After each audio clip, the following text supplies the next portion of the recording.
get their ground rules established with the different managers at the plate.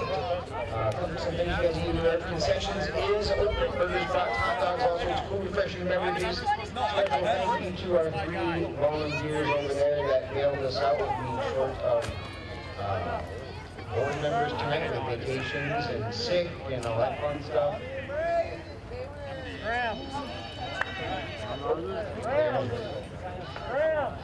Right here. Park is a tobacco-free zone. Please refrain from utilizing any type of smoking or vaping flavors that you prefer. That includes the wacky tobacco. I know, I'm such a terrible person. If you're gonna gummy, I don't care. Use the trash receptacles located throughout the park. Help keep the park clean. What, am I too loud? Oh my God. I never can hear myself out there. What? Call myself what?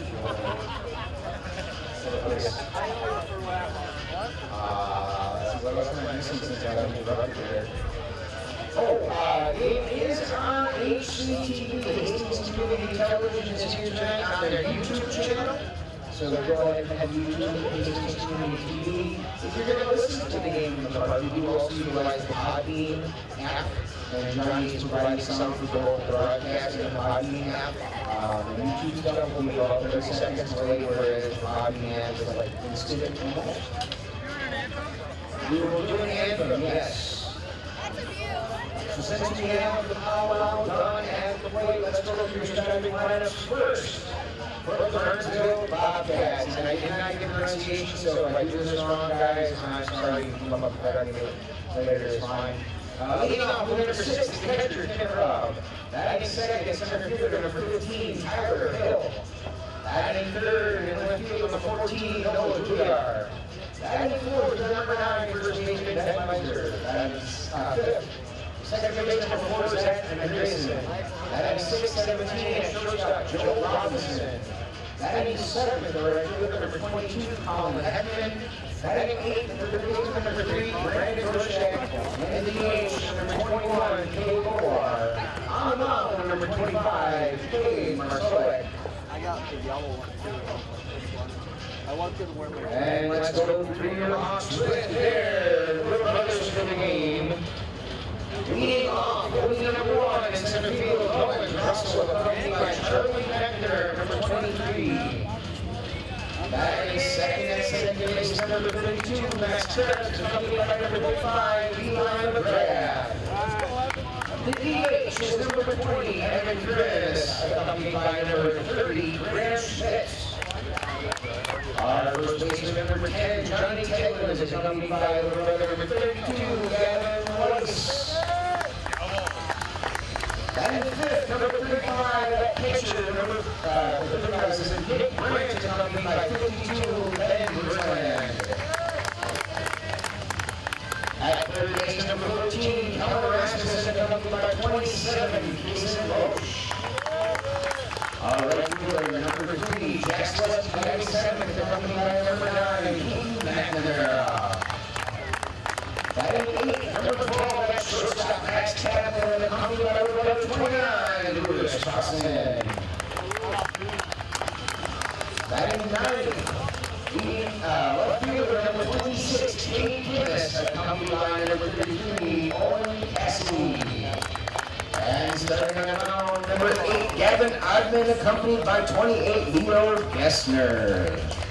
And the rest of your Hawks. Ladies and gentlemen, please rise if you are able. Remove your headwear and direct your attention to center field for the playing of our national anthem. Is that better? Can you see by the dawn's early light what so proudly we hailed at the twilight's last gleaming, whose broad stripes and bright stars through the perilous fight o'er the ramparts we watched were so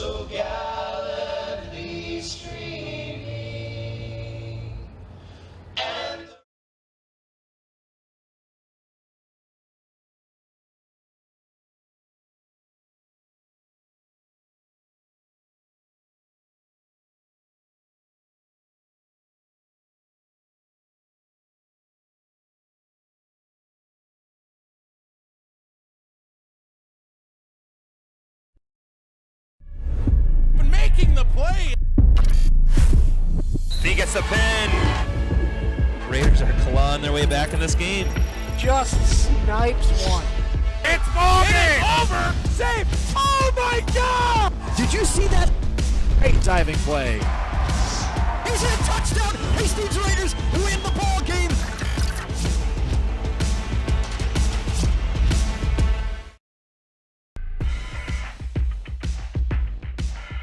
Good evening, ladies and gentlemen, and welcome to Hastings, Minnesota Veterans Park for tonight's game between the Burnsville Bobcats and the Hastings Hawks. NBA baseball coming at you tonight. It's a non-conference game between the highly ranked Burnsville Bobcats and the Hawks, who have a new look this season. For those who haven't gotten a chance to look at them yet, we'll get the lineups to you in just a moment here. Gavin Oddman on the hill getting ready to pitch to the Bobcats lineup. Leading off, the catcher, number 6, Tim Erlob. Number 15, Tyler Hill, the center fielder. Number 14, Noah Juliar in left. Number 9, Ben Muser at first base. Number 4, Zach Andreessen at second. Number 17, Joe Robinson at short. Number 22, Colin Heckman in right field. Number 3, Brandon Dorshek at third. And number 21, Cade Bauer, DHing and batting ninth. Get a look at the Hawks' defensive alignment. In left field, Cade Kimmis, number 26. Center field, Nolan Drossel. Right field, Jack Zaleski. At third base, Kellen Rasmussen. Shortstop, Max Keplin. Second base, Max Krebs. First base, Johnny Tegland. Behind the plate, Nick Brandt, and he will be catching pitches from number 8. Gavin Oddman had a great game in Dundas, looking to follow that up against the Bobcats tonight. Very highly ranked team. First pitch from Oddman is a swing and a miss, strike one.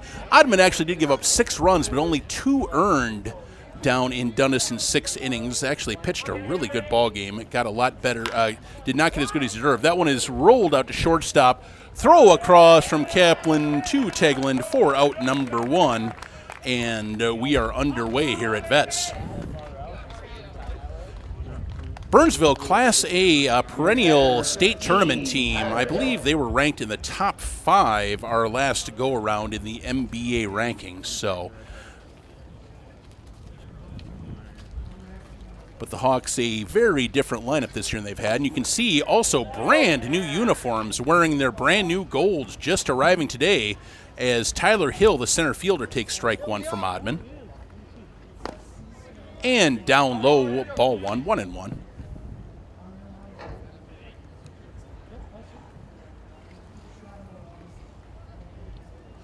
One delivery is inside. Ticks off the glove of the catcher Brandt. He'll throw it back out there, 2-1.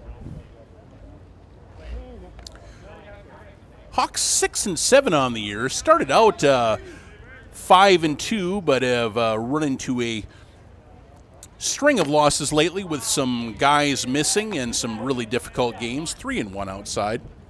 Now appear to have most of their, what they hope is going to be their main lineup back for the majority of the season. That is up in the air to very short center field, and reaching up and putting it away is Max Kaplan. I believe that was Kaplan, the shortstop, going back there to put that away for out number 2. Nice play, ranging backwards by number 12, the very talented senior, just recent graduate of Park High. We get a replay of that. Nice reach up and putting that away, and 2 quick outs for Gavin Oddman. First pitch to Noah Juliar, the left fielder, misses low for a ball.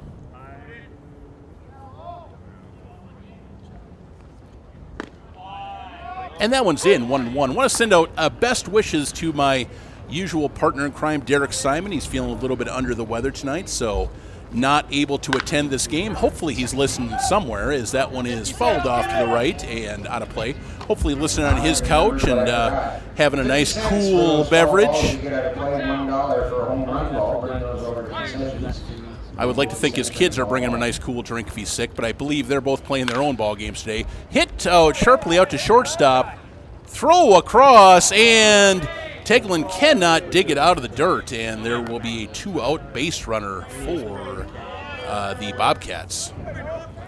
I think that is probably an error, I'm going to say, on a low throw over to first base. E6, it was a routine play and just a bad throw. Teglin couldn't pick it out, so 2-out base runner for the Bobcats, and Ben Muser pops up the first pitch into right field. Selesky's got it, and the Bobcats are done in the first. 2-out error notwithstanding, a good first inning for the Hawks. We head to the bottom of the first inning, scoreless ball game. Get another look at that fly out there. Routine play for Jack Selesky over there in right. After 50 cents per foul ball, bring those over to concessions for that reward. Speaking of concessions, we see the Hawks coming into the dugout. Full house down there in the new Golds. grab the ticket for the Applebee's 2 for 26, John. Here's how that works. Here is the defensive alignment for the Burnsville Bobcats. Out in left field is Juliar, center field Hill, right field Heckman, around the infield Dorshek, Robinson, Andreessen, and Muser. Behind the plate Erlaub, and on the mound Cade Marsalek, number 25 I have him on in my scorecard, but it doesn't make any difference. Cade Marlosek on the mound for the Bobcats to face off against the Hawks lineup. See Evan Kryn sitting there. A couple of the Hawks getting ready to bat. Their first time up. And here's the Hawks lineup. Leading off Nolan Drossel, the center fielder. Batting second, Max Krebs at second. Batting third, DH Evan Kryn. Batting fourth, Johnny Teglin over at fourth. Batting fifth, Nick Brandt, the catcher. Batting sixth, Kellen Rasmussen, the third baseman. Jack Selesky, the right fielder, batting seventh. Max Kaplan, the shortstop, batting eighth. And Cade Kimmis out in left, batting in ninth today. So pretty much a full house for the Hawks tonight. And here comes Drossel. Drossel batting .357, 15 for 42, 4 doubles and a triple. Great speed from Drossel. Really a fun guy to watch run if he gets in the base path. So let's hope he gets on base and is able to make some things happen. He takes ball one outside from Marsalek. That one is upstairs, 2-0.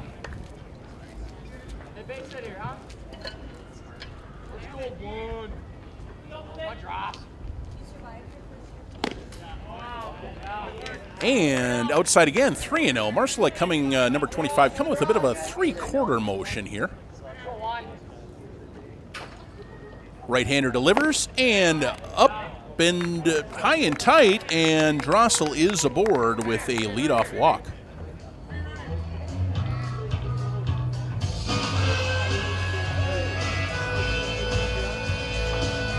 That's going to bring Max Krebs to the plate. I did not realize his full name was Maximus until I saw the lineup card, but I do enjoy that.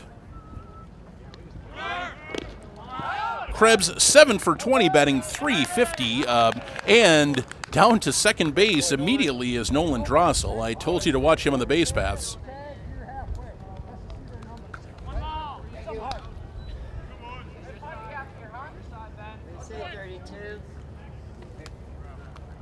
So ball one and stolen base from Drossel.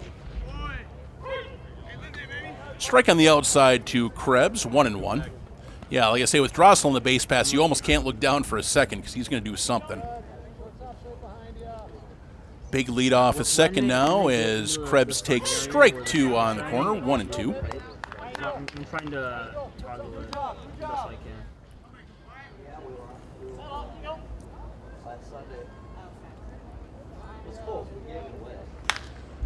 That is into right center field. It's going to drop in for a base hit. Drop in front of the center fielder Hill. Drossel over to third on the play. So Krebs finds some grass, and the Hawks have first and third with nobody out for Evan Kryn. Your next batter, the DH, number 20, Evan Kryn. Kryn up to a hot start for the season, batting 12 for 31 after starting out the year with a 5-hit game, hitting .387, 8 RBIs, couple of doubles. Chance to put the Hawks out in front here. Runner goes, throw down to second base, and Krebs is going to be retired, caught stealing 2-4 on the play. So one away. Let's get another look at the play here. Good throw to second base on the right side of the bag, and Krebs is retired. So one out, Drossel at third base for Kryn. And swing and a miss, strike one. Strike two. First pitch was a strike as well on the stolen base.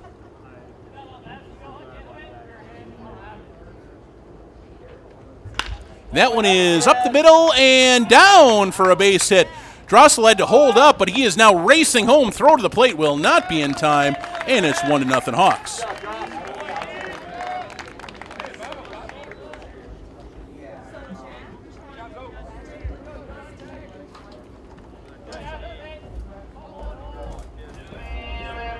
Number 10, Johnny Teglin.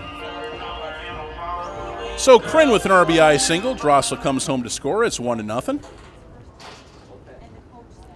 Here's Johnny Teglin. First pitch to him is a strike. 0-1.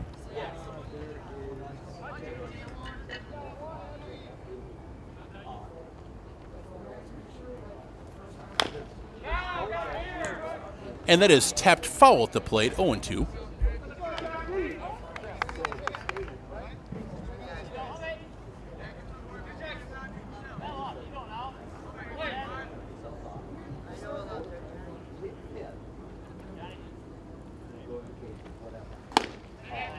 High and away, 1-2.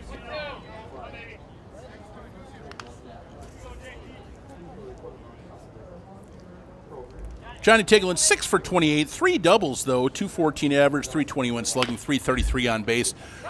Chops that one just foul of the third base bag. It'll stay 1-2.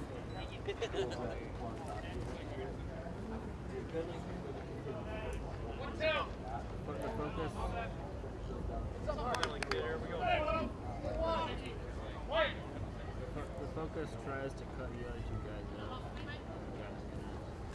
out. 1-2 is popped foul. Will get out of play.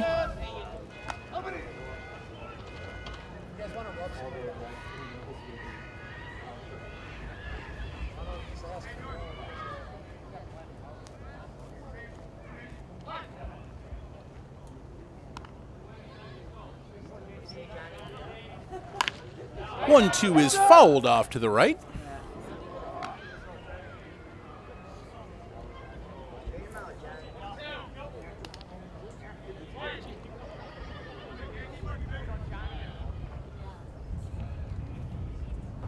One, two, one out.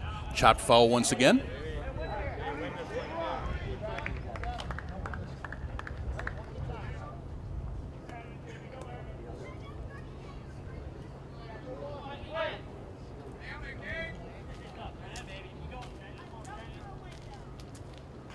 And that one is rolled out to shortstop, over to second for one. Return throw, 6-4-3, double play. And the Hawks are done in the first. They do get a run, and it's a 1-0 Hawks after one inning. We'll get a replay of that. Pretty much tailor-made double play there, 6-4-3, and the Hawks are done. We are going to take a little break here. We will be back for the second inning in a moment. Hang around.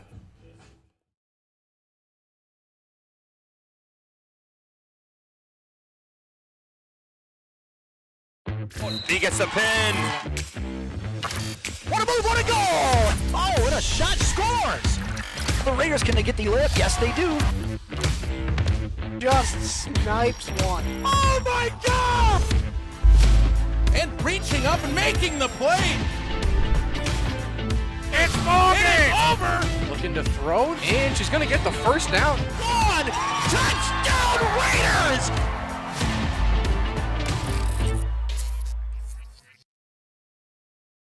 Bruce, you're going to tell everybody how much you suck over the broadcast? We are back for the second inning. I'm sorry, I was just taking a pause to make fun of Bruce, as we like to do up here in concessions, for forgetting to order hot dog buns, although I am guilty of that as well. We got some fantastic volunteers down in the concession stand today because with Tony Kaiser being out of town and Derek Simon being sick, we're a little bit short on people. Lisa Hedin, who else is down there, Bruce? Emily, and yep. And the Zagoda's down there, absolutely. Zagoda's down there helping us out. Much appreciated to all of you. Okay, we are back for the top of the second. Zach Anderson, the second baseman, leading off against Gavin Odman, takes a pitch down low for a ball.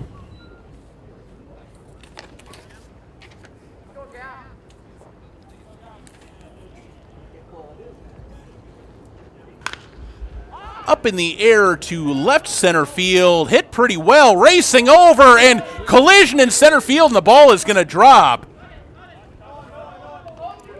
Both guys trying to chase that down, and Kimmis and Drossel kind of ran into each other out there. They both look to be all right, but Anderson's going to be standing on second with a leadoff double.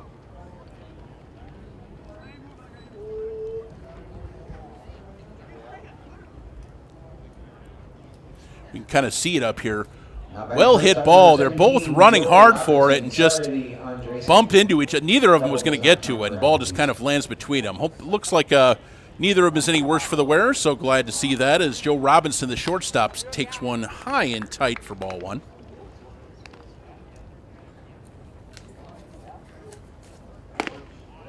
And that's in for a strike, 1-1.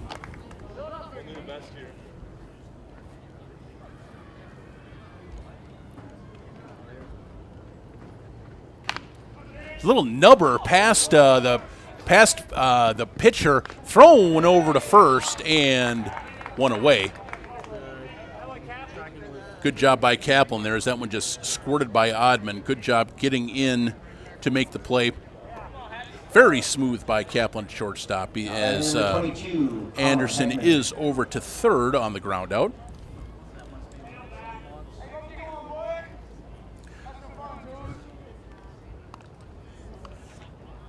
Here comes the right fielder, Colin Heckman. His first AB is rolled out to second.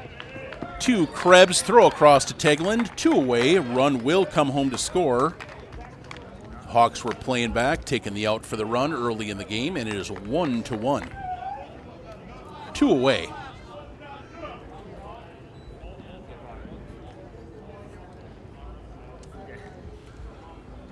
Batting number 3, third baseman, Brandon Dorshak.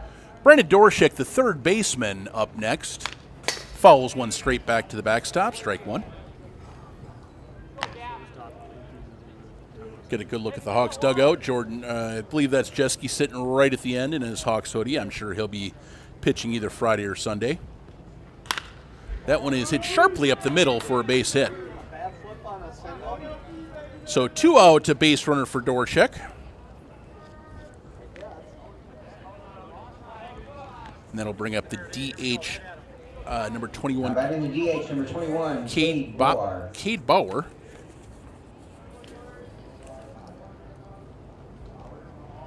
Bulwar or Bauer, where Bruce and I are trying to come to consensus. That one is going to skip away from Brandt, and Dorshak will get down to second base in the play. Wild pitch. Ball one.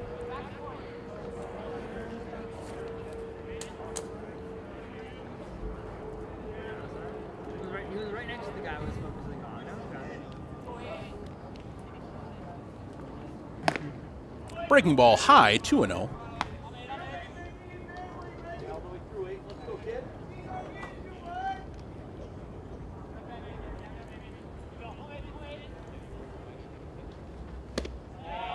And that's a good pitch. Outside corner at the knees, 2-1.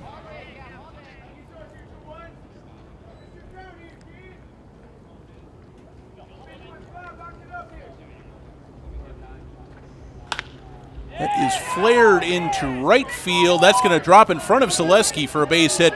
Coming around third and going to score is going to be Dorshek, and it's 2-1 Burnsville. Just a little blooper with 2 outs. Bauer racing from second. So wild pitch proves costly for the Hawks, and it's 2-1. Back to the top of the order for Burnsville, number 6, Tim Erlob. Then I'll turn it over to Tim Erlob, grounded out his first time up, 0 for 1.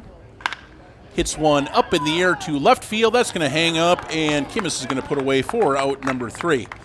But Burnsville does pick up 2 in the top of the second inning, and it is 2-1 Bobcats after 1.5. All right, I am by myself today, and one of the things I've been doing on some of our internet broadcasts is throwing a little bit of baseball history at you. So in between innings, when we're sitting here, I'm going to throw a little bit of that at you. On August 16th, 1920, Cleveland Indians shortstop Ray Chapman became the only MLB player to ever be killed directly from an injury occurring in an MLB game when he suffered a fractured skull after being hit in the head by a pitch from the New York Yankees' Carl Mays. The tragic loss of the extremely popular Chapman shocked the baseball world and led to changes that would alter the way the game was played forever. Born January 15th, 1891 in Beaver Dam, Kentucky, Raymond Johnson Chapman, his family moved to southern Illinois in Chapman's youth, where he worked odd jobs before beginning to play semi-pro ball in 1909, playing every position except for pitcher and catcher. Remembered as a flashy player who could really run, he moved up the semi-pro ranks for the next 2 years before his contract was purchased by the American League Cleveland Naps, who were named after their star player Napoleon LaHoy. When the team bottomed out and LaHoy was traded to Philadelphia in 1915, that club was rebranded as the Indians. And we will come back to you in the middle of next inning with a little bit more of that story. Hang around. A little bit of a teaser for you, as Nick Brandt is going to step up to lead off the bottom of the second for the Hastings Hawks. Brandt 7 for 18, 389, 611 slugging, has one of the Hawks' 2 home runs on the season so far, hitting that down in Elko a couple of weeks ago. And takes a big cut at that one, strike one. Big number 35, tall kid for a catcher, got a great arm behind the plate as well. Little kind of sidearm delivery from Marsalek, sails up and away, 1-1.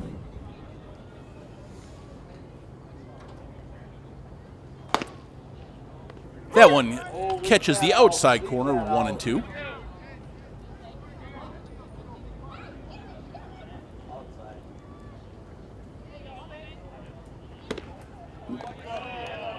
That one sails outside, 2-2.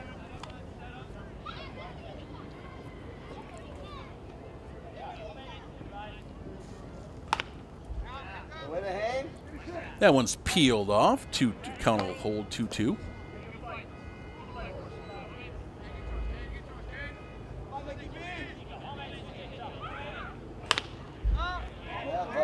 And that one is pop foul. That's going to get out of play as well.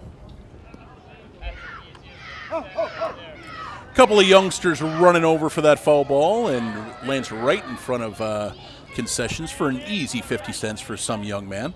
2-2 delivery. Just gets it, fouls that back to the backstop, and we'll do it again.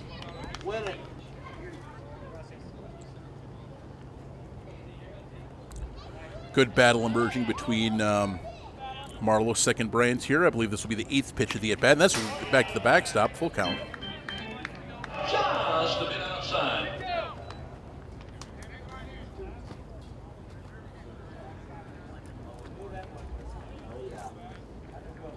Full count. Swing and a miss. Strike 3. Brandt is retired. Let's That's going to bring up Kellen Rasmussen, number 14, the third baseman. Rasmussen leading the Hawks in hits thus far, 15 for 40, 375 batting average, 9 RBI, also leading the team, 3 doubles. I believe he's only had 1 game for the Hawks without a hit. And that is chopped just wide of the third base bag for strike 1.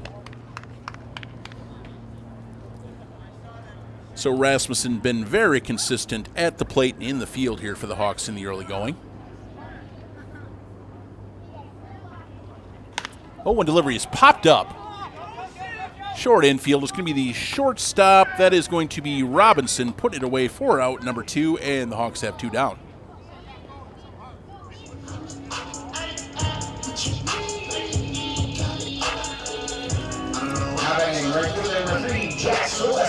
Here comes Jack Selesky playing right tonight. 11 for 36, 5 runs, 306 batting average so far. And peels that one off to the right. It's going to get out of the park and out of play. Landing right between a bunch of youngsters. I believe that was the 10U team, the charcoal gray team that was out there taking standing for the national anthem with the Hawks players. Now out chasing some foul balls for us. 1-1 count now to Selesky.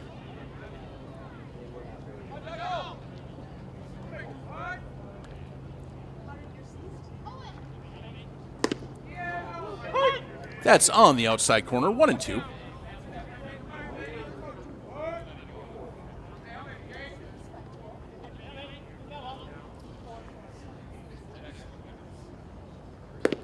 That's away, 2-2.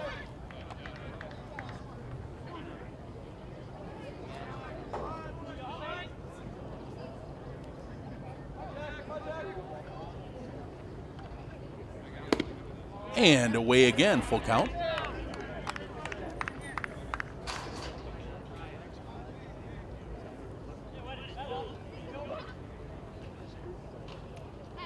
Payoff pitch.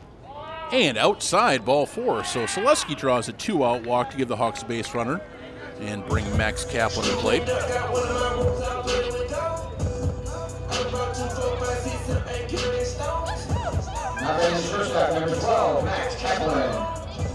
Max Kaplan newly minted in his number 12 jersey now.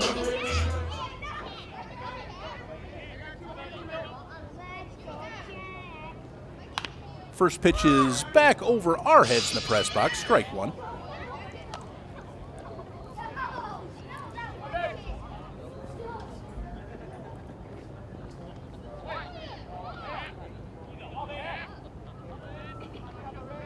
Oh, 1 to the lefty Kaplan. And there's a cut and a miss, strike 2. Kaplan 8 for 19, 421. So great start for the Hawks for Kaplan. Also playing excellent defense at shortstop so far. 0-2 misses outside, 1-2.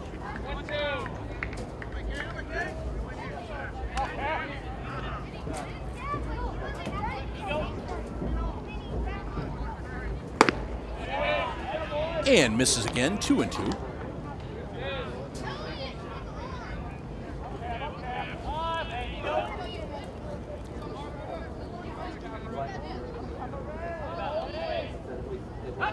Runner goes, swing and a miss, strike 3, and that'll do it for the Hawks in the bottom of the second inning. They get a 2-out base runner, cannot cash him in. We're through to complete, a 2-1 Bobcats. We'll be right back.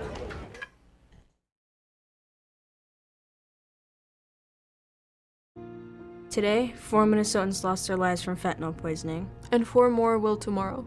Fentanyl is the #1 killer of 18 to 45-year-olds. It's killing more and more 12 to 17-year-olds. They're people we care about. Like my brother.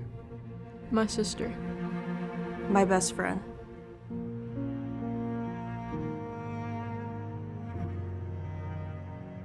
We have the power to make a difference in our community. Join us in the fight against the fentanyl crisis.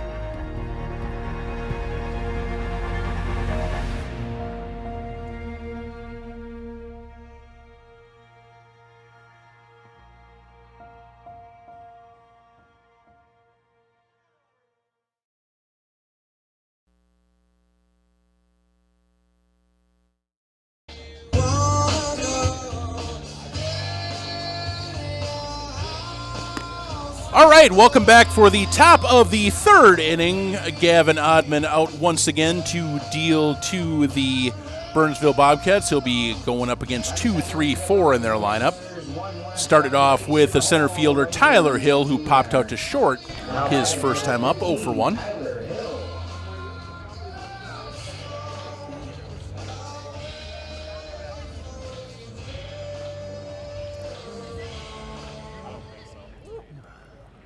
Righty Hill stepping into the box.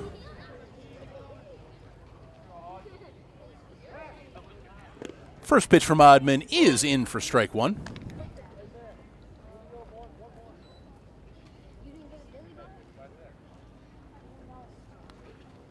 Breaking ball high, 1-1.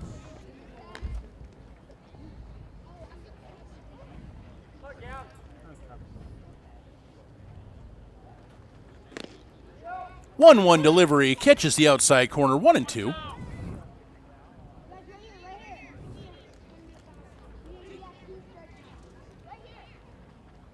And swing and a miss, strike three. That'll be the first strikeout of the game for Gavin Oddman.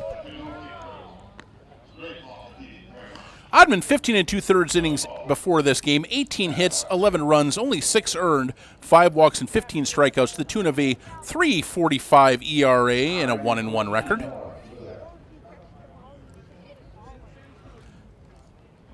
So Nola Juliar, the left fielder, reached on an error back in the first inning, has a little roller out to second base. Krebs has it over to Teglin, 2 away.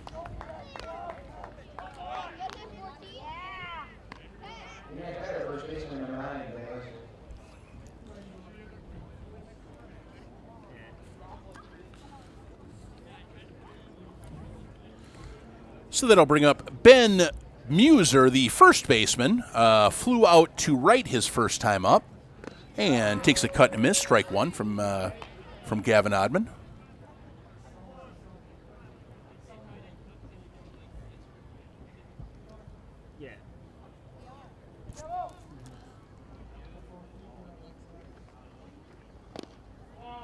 That's going to miss low, 1-1.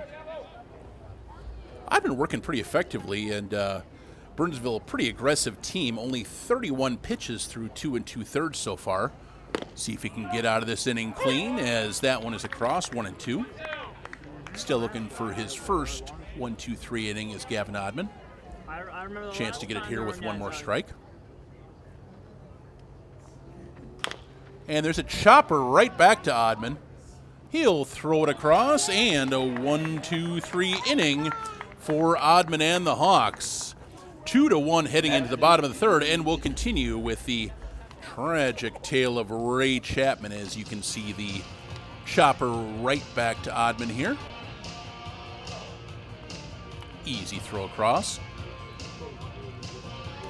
Despite batting .310 with 49 steals and 110 runs for the Toledo Mudhens in 1912, Chapman faced a logjam ahead of him at shortstop until the team replaced their manager mid-season, and deciding he had one shortstop who couldn't hit and one who couldn't field, gave Chapman a shot at the job in August.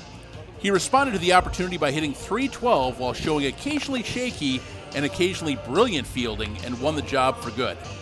Chapman became the consummate era-appropriate number 2 hitter for the Naps/Indians in the coming years. He hit .300 or better 4 times, led Cleveland in runs 3 times during his career, and led the entire AL in runs and walks in 1918. He also led Cleveland in stolen bases 5 times, and his mark of 52 thefts in 1917 stood as the Indians' record for 63 years. He was also an excellent bunter, and his total of 67 sacrifice bunts in 1917 is a major league record that still stands today and will likely stand forever based on the evolution of the game. His 334 sacrifices sit 6th on the all-time career list, and we'll be back for more in the middle of next inning as we are ready for the Hawks to bat again. Cade Kimmis taking his first trip to the plate tonight, the 9 here for the Hawks.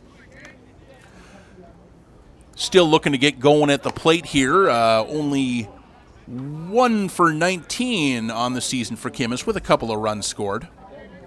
A lot of strikeouts too, so just still getting the adjustment to town ball in as he takes ball 1 outside and ball 2 outside. Good runner and a good defender though, so getting a start out in left field tonight and seeing if he can get himself going in town ball as he takes another pitch out. The lefty takes another pitch outside, 3-0. Starting to see early on the zone might be a little bit looser on the outside to left-handed batters than the righty, but we'll keep that as that one is way outside, and Kimmis will draw a 4-pitch walk to lead off the 3rd inning. That's going to bring up Nolan Drossel, who walked to lead off the game, stole second, and came around to score the Hawks' run. To give them their brief 1-0 lead before the Bobcats responded for 2 in the top of the 2nd inning. First pitch to Drossel is outside for a ball.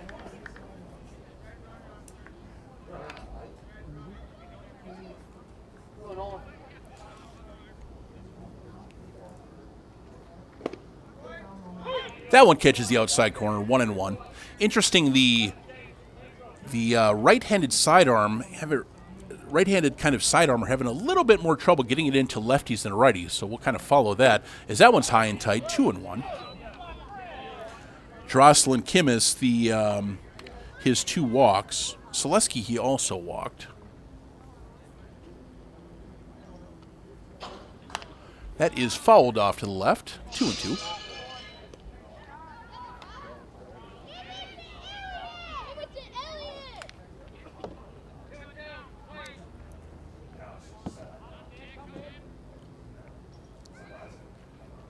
Two, swing and a miss, strike 3, and Drossel is retired, 1 down.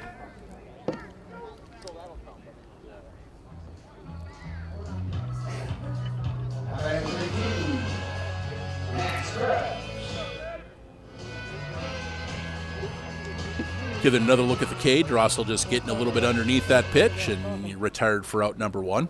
Here's Max Krebs, singled and caught stealing. There's a little pop-up in the infield, put away by the second baseman, 2 down.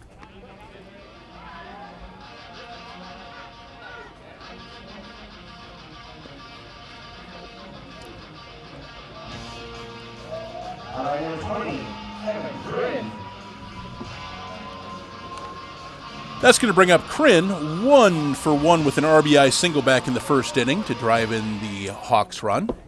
Up here now with 2 outs after the leadoff walk. Fouls that back to the screen, strike 1.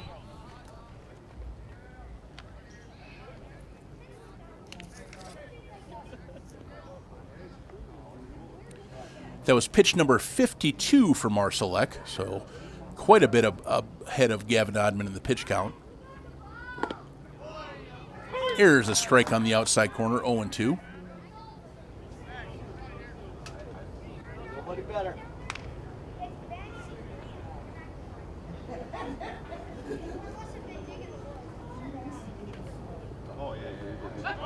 Runner goes, little nubber to the left side. Third baseman Durashek has it, throws across, and Kryn is retired for the 3rd out and the end of the 3rd inning. Hawks get a leadoff walk, but cannot score him. We are through 3 complete. We'll be right back. 2-1 Burnsville.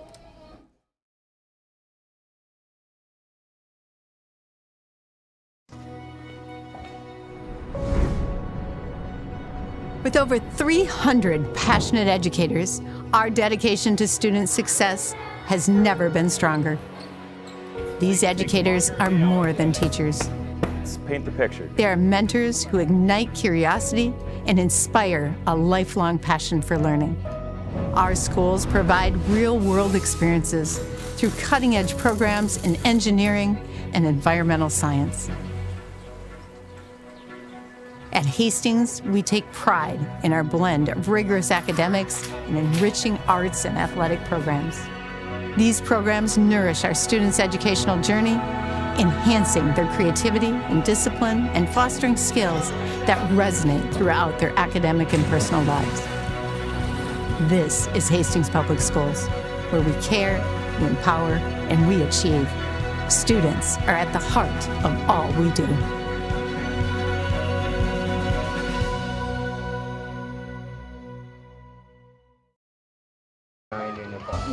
We just got to figure out when we want to do that. Leading off the Bobcats, second baseman number 4, Zach Andreessen. All right, back top 4, Zach Andreessen leading things off for the Burnsville Bobcats. Oddman's first pitch is chopped over to third base. Rasmussen with the throw across, and 1 pitch, 1 out for Oddman. Hey, shout out to the people watching this game on Burnsville Community Media. You're going to be picking up the game in a couple days, so hey, thanks for tuning in. Hope you enjoy it as you see the throw across. That number 17, Joe Robinson. Here's Joe Robinson, 0 for 1 with a ground out. First pitch from Gavin Oddman. He catches the corner, strike 1.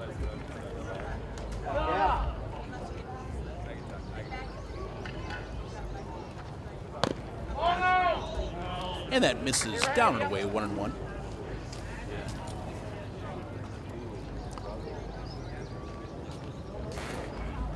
There's a chopper through the hole between short and third for a single. 4th hit of the game for the Bobcats. Hey, those of you listening tonight, as we get a replay of this, the base hit here. But those of you listening tonight, make sure to check out our brand new revamped website at hastingshawks.com. You'll be able to find our schedule, our stats, and links to this and every other Hastings Hawks TV game. If you go to our broadcast, pull it down, we'll have a list of the dates for all of our planned events with HCTV this summer. 4 more coming up after this one. As ball 1 to Heckman is inside.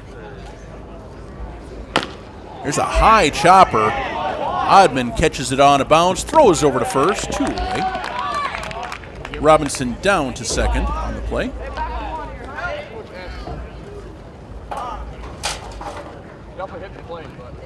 Next batter, number 3. Pitch pounded off the Brandon dirt Dorshak. right in front of home plate. Oddman had no other play but to go down to first. And we're going to get Dorshak, the 8-hitter, third baseman, who singled and came around to score back in the second inning, one of the Bobcats' 2 runs tonight. First pitch is peeled off to the right, strike 1. Get a couple of youngsters chasing that up towards the Hawks' new expansion. Oh, the kid ran right through the construction zone. Tisk, tisk. That new concession expansion is coming this summer. We are extremely excited for it. 0-2, curveball across. Nice looking pitch there.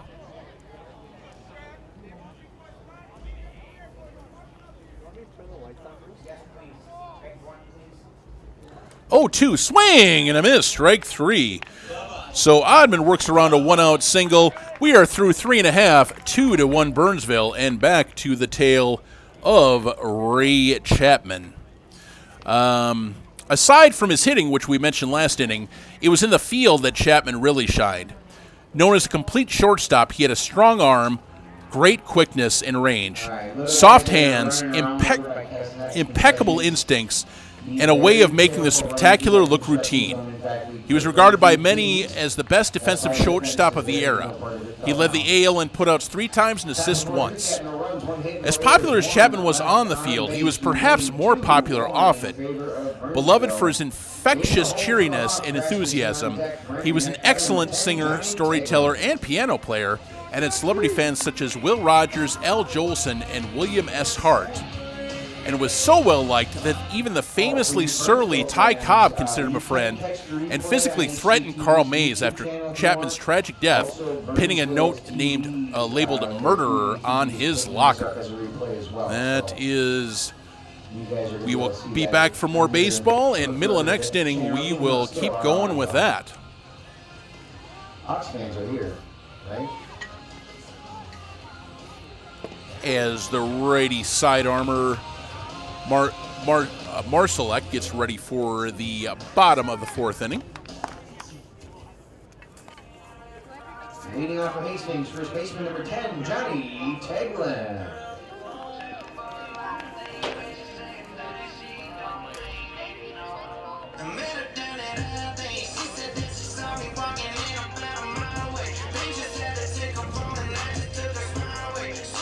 Here comes Johnny Tagland, 0 for 1, bounced into a double play to end the first inning. 6 to 4 to 3.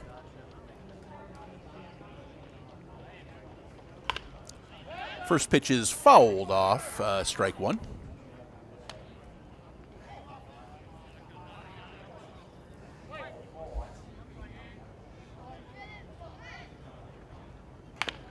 There's a little nubber out towards third base, fielded by Dorishek across, one away.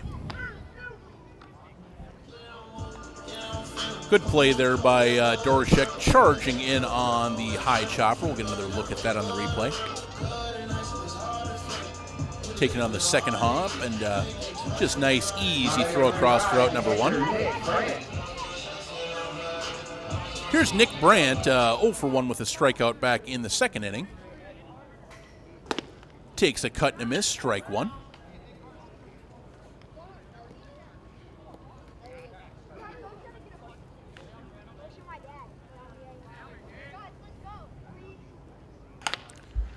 Here's a little chopper off the catcher's glove, but to shortstop. Throw across, and 2 away. That's going to mark down as a 1-6-3 double play, because I do believe it ticked off the pitcher Marcelik's glove, but did not deflect it at all. Pitch still rolled right to Robinson. Was able to make the play. Here's Rasmussen, 0 for 1 with a pop out. 2 quick outs for the Hawks here in the bottom of the fourth inning. And there is another first pitch to shortstop. Throw across, and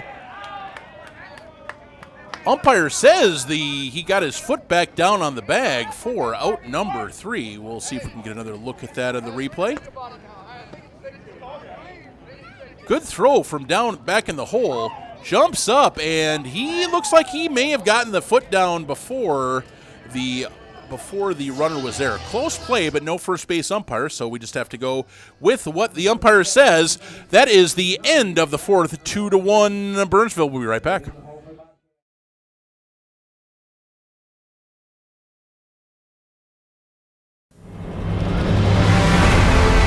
But here is the difference for the class of 1990. We went from Mile High Eagles to Alan Peg. I know you're all excited about Y2K. You could lose power or party like it's 1999. Hastings High School has been graduating seniors since the first commencement in 1877.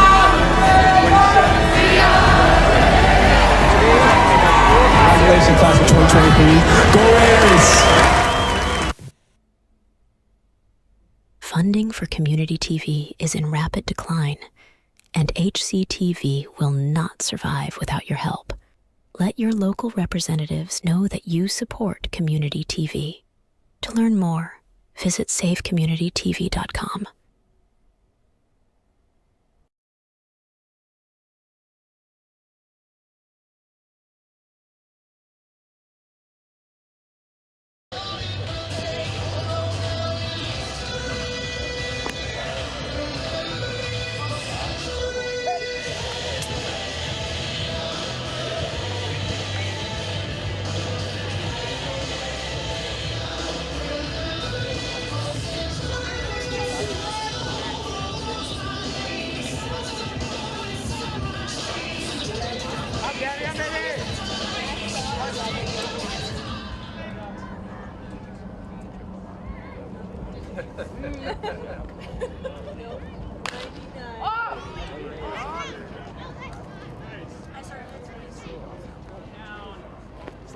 It's injured or something. It's going to land foul for strike one. Sorry about that. We're back for the top of the fifth inning. Foul ball strike.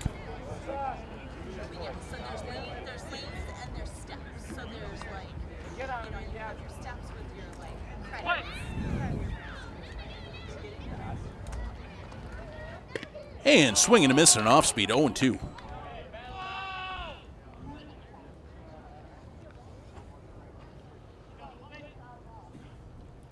Bauer singled and drove in the second of the 2 Bobcats runs in the second inning to give them the lead that is still holding right now in the top of the fifth, 2-1. Game moving along briskly, only 6 total hits in the game.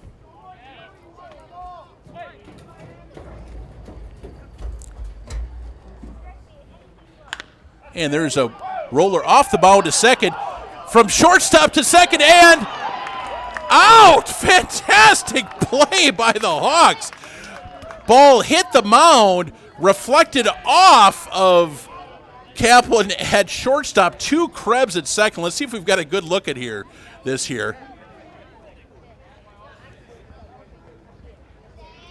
Bounced off of the shortstop to the second baseman, who threw it over for the out. So the rarely seen 6-4-3 put out, not a DP. And next pitch by Urlaub is hit in the air to center field, and Drossel's got it, 2 away. Let's get another look at that last play here. Here we go, better angle at it. So you can kind of see it hit the mound. It took a weird hop there. Kind of reflects off of Kaplan right to Krebs' hand, though, for the put out. Number 15, Tyler Hill. Well, they tell you keep watching baseball. You watch a baseball game, you are going to see something you have never seen before, and I don't know if I've ever seen that particular play. As ball 1 to Tyler Hill, the center fielder. 0 for 2, pop out and a strikeout in 2 trips.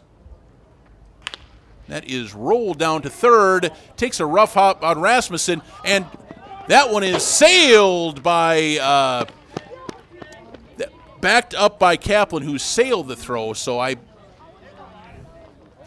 it's going to be an error for sure, but it's a matter of if it's an infield hit or an error or 2 separate errors on the play is going to be the only question. I think it's going to be, I am inclined to give him a base hit and an error on the throw to allow him to go to second base.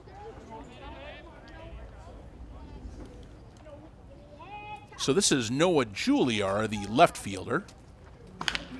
Hits one. Krebs has it. Throws over to Tegman and safe. Tegland was coming out to field the ball and took a while getting back to first base. So having to sit and hold the ball is Krebs, and that's going to be an infield single. He had to sit and wait because Tegland came over to try to field it as well. So it's going to be first and third, 2 outs to Ben Muser. Item 9, Ben Muser. Unfortunate mistake for the Hawks in the field there to extend this inning. Throw over to first, runner back.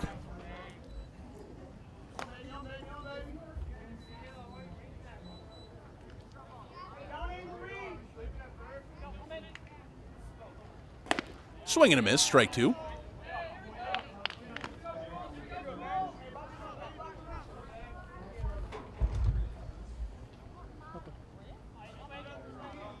Muser 0 for 2. I've been trying to work out of the jam here, and that's a little bit high, 1 and 2. After getting 2 quick outs, tough play at third gets thrown past, ends up getting thrown past the first baseman for a two-base error, and then another misplay at first base has got the Hawks first and third with 2 outs, trying to sneak out of this as that one is fouled off to the right. Count remains 1 and 2.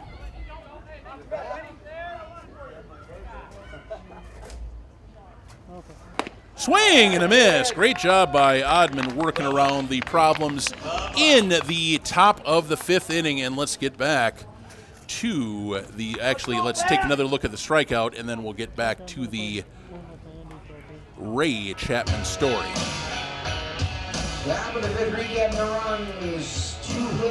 Just came right at him there and blew it right by. Looking cool and collected as Gavin Oddman. August 16th, 1920 was a dark and rainy day at the Polo Grounds in New York against the Yankees righty Carl Mays.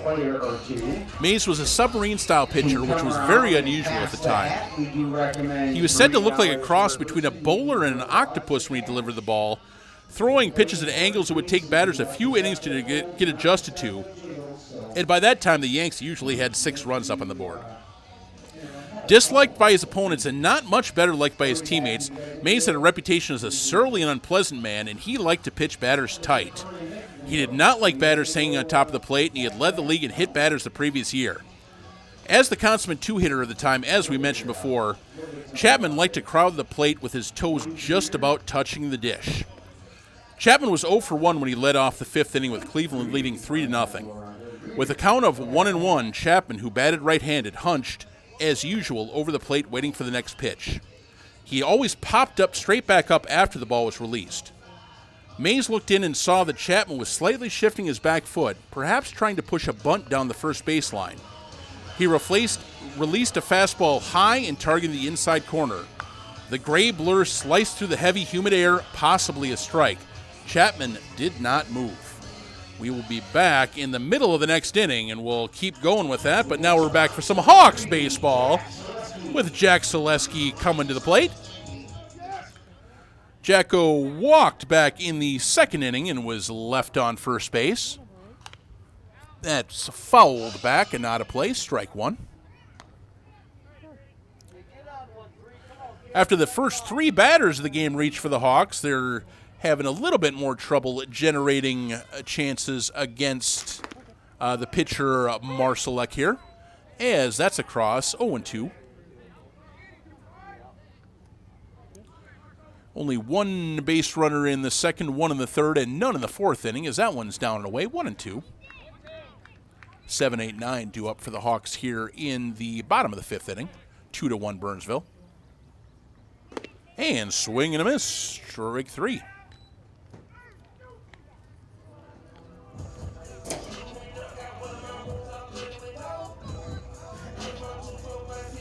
One down, and here comes Max Kaplan, 0 for 1 with a strikeout.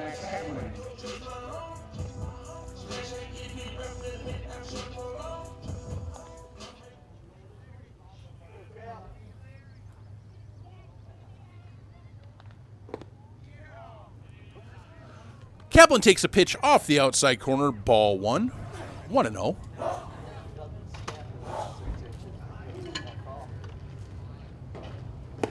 And there's a swing and a miss, 1-1.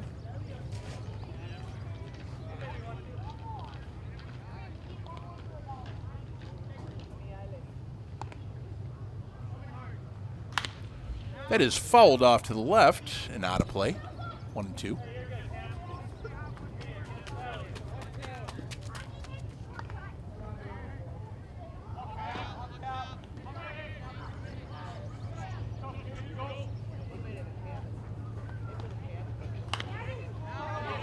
One-two pitches popped foul and out of play.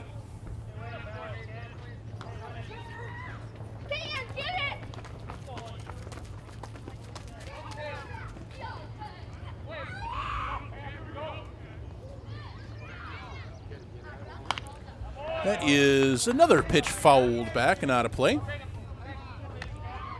Some 50-cent rewards being given to the kids that came out on a Wednesday night.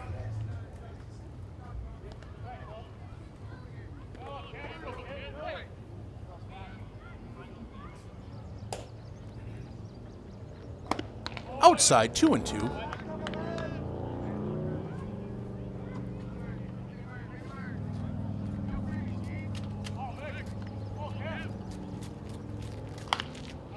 That pitch is going to be peeled off again. We'll have another 2-2. This is going to be pitch number 70 for Marsalek here with 1 out in the 5th.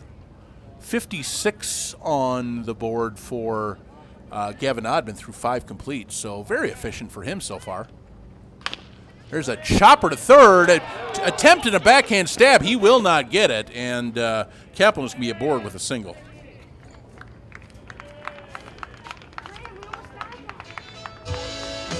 So 1 out hit for the Hawks is going to bring up Cade Kimmis, who walked back in the 3rd inning, 0 for 0.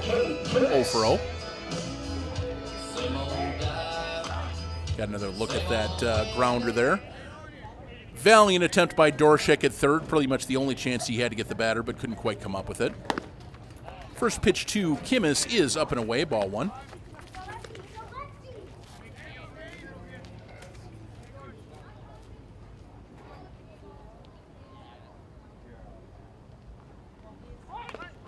And attempts to lay down a bunt there, but that'll go foul. 1-1. Nolan Drossel in the on-deck circle flips the ball back to the ump. 2-1 Burnsville here, bottom of the fifth inning. Crisply played game so far. So we see Jason Greeter standing there with his lovely mane down at first base. That catches the inside corner to Kimmis. 1-2. Anybody who hasn't seen Jason Greer's Facebook post about walking on the field with bare feet and being one with the earth, I strongly suggest you try to find that online. It's one of my favorite posts of the year. Actually, the Hawks Facebook, Instagram pages have been great all year. Ryan Selesky getting new phone who dis interviews with the boys. There we get a shot at Greeter there. Looking somber, coaching first. Getting the night off from the field tonight. 1-2, swing and a miss, strike 3. Kimmis is retired, 2 away. Fourth strikeout for Marsalek.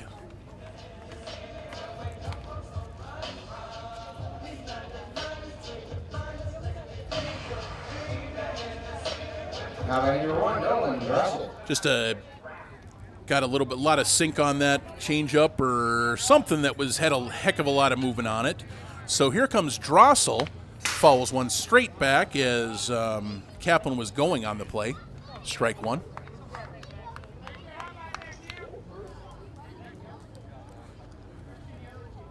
Hawks may have been putting on a little hit and run there, not 100% sure, but Kaplan was definitely off with the pitch. Holds this time, swing and a miss by Drossel, strike 2.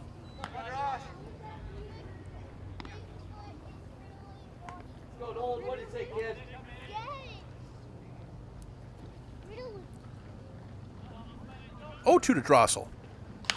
That is a little pop-up in the infield. Third baseman Dorshek is back to get it, and the Hawks are done quickly in the fifth. They do get a one-out single from Kaplan, but cannot advance him. We're through 5 complete, 2-1 Burnsville. We'll be right back.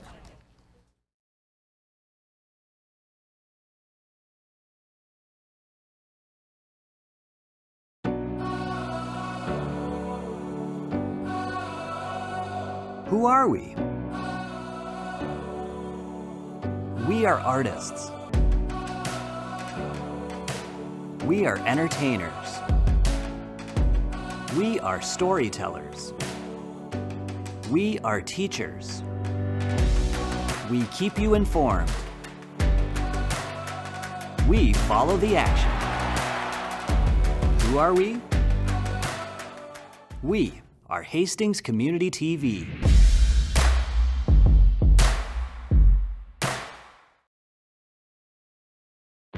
He gets the pin. What a move, what a goal! Oh, what a shot, scores! The Raiders, can they get the lip? Yes, they do. Just snipes one. Oh my God! And reaching up and making the play. It's over! Looking to throw, And she's going to get the first down. One! Touchdown, Raiders!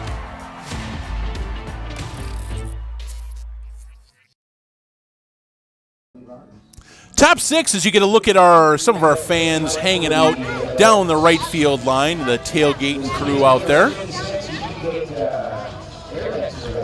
Decent Wednesday crowd filling in. Lovely night for baseball. A little bit warm this afternoon, but has cooled down as the evening rolls around. The lights are now all on around Veterans Park as Gavin Oddman starts the 6th inning. 37 and right, thank you. Zach Anderson is going to lead things off. And he will chop one foul at the plate, strike 1. Now in for Hastings in right field, number 37, Cooper DeSutter. In right field. Okay, Cooper DeSutter is now in right field for Jack Selesky, taking over out there. That one is up in the air, and it's going to be down for a base hit down the left field line.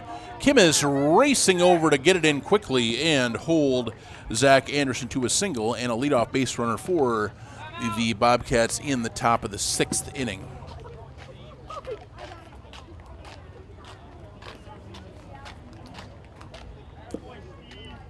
See Kimmis over there getting in quickly to getting the ball back into second base, holding the runner. Number 17, Joe Robinson. Here's Robinson, the shortstop, ground out in a single, 1 for 2 in 2 trips.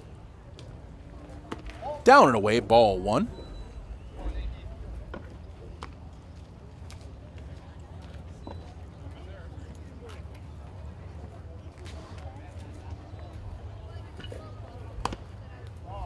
And that's going to miss high, 2-0.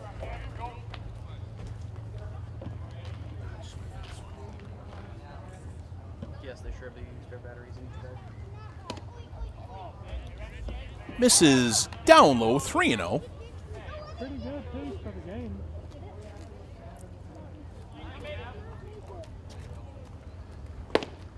That one's across, strike 1, 3-1.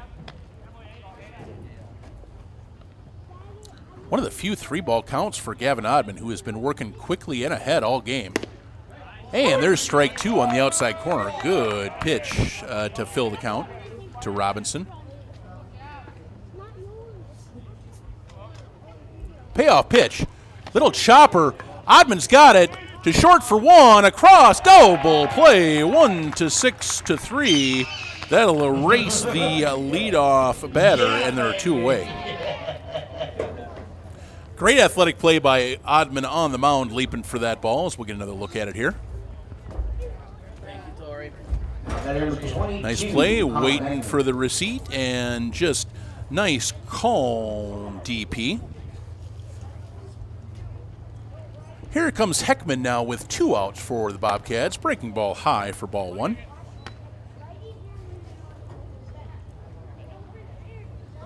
Two runs, 7 hits, no errors for the Bobcats. 1 run, 3 hits, 2 errors for the Hawks. And there's a strike, 1-1.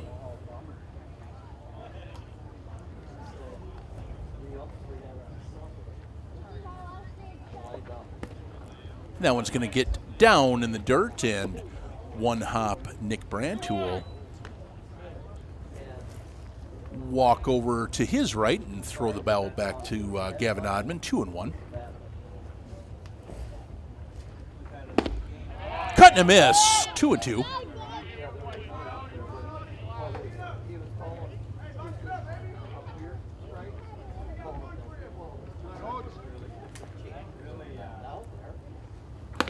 And that one is going to sail outside, full count. A little bit of an overthrow perhaps by Oddman in that situation, trying to reach back for the strikeout and maybe putting a little bit too much on that one. 3-2.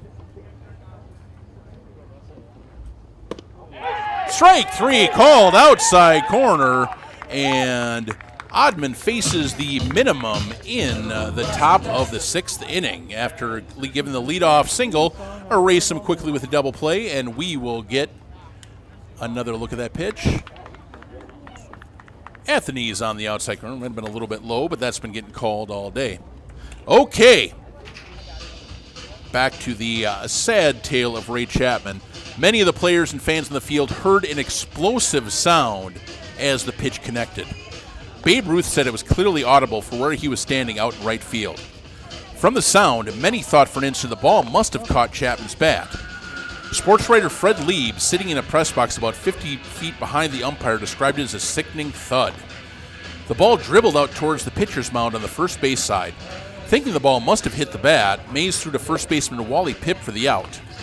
Pipp turned to throw the ball around the infield, but noticed that Chapman had sunk to his knees and had begun bleeding heavily. Yankees catcher Muddy Rule attempted to catch Chapman as the home plate umpire began yelling to the stands for a doctor. 3-hitter for the Indians and future Hall of Famer Tris Speaker rushed out to attend to his friend. After some time, team doctors applied ice and managed to revive Chapman, who began walking off under his own power and collapsed again near second base. 2 teammates lifted him over their shoulders and carried him the rest of the way. Mays remained in the game. Mays, the pitcher, remained in the game and told the umpire that the unfortunate pitch had been a sailor. A rough spot on the surface of the ball, as game balls were seldom replaced back then, had led the pitch to run farther inside than he thought it was going to, and hit Chapman. After the game, New York manager Miller Huggins took Mays to the police precinct nearest the Polo Grounds to report the incident, but Mays was eventually cleared of any wrongdoing.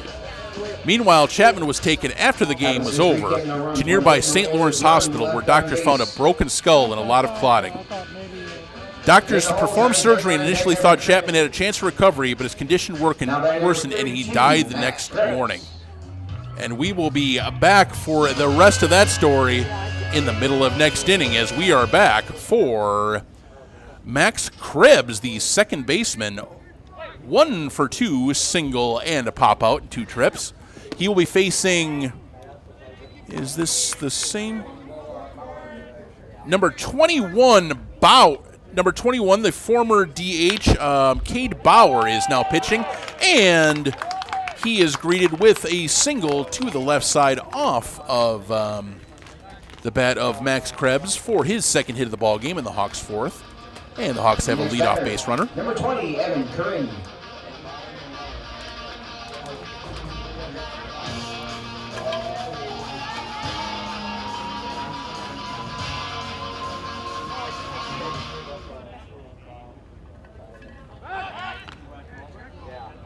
Throw back to first base and the runner back.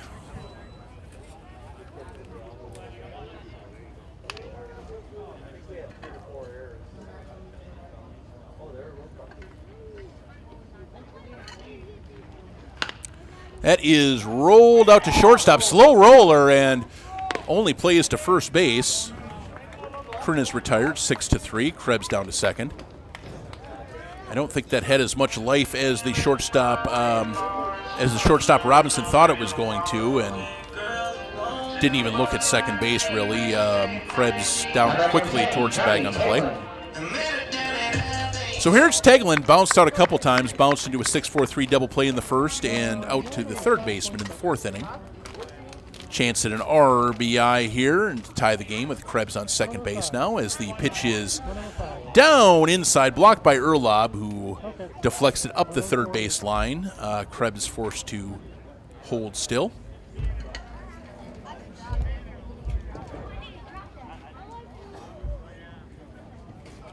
(2-1) Burnsville, bottom of the sixth. Crisply played game here at Vets Park tonight. Lovely evening for baseball. That pitch is inside, 1-0.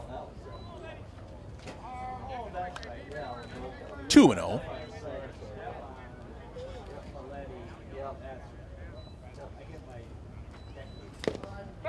And there's a swing and a foul tip as the ball rolls back to the backstop. I assume it was a foul tip. Didn't see the umpire's signal, but Krebs never moved, so I think Johnny must have gotten a piece of that one. 2-1.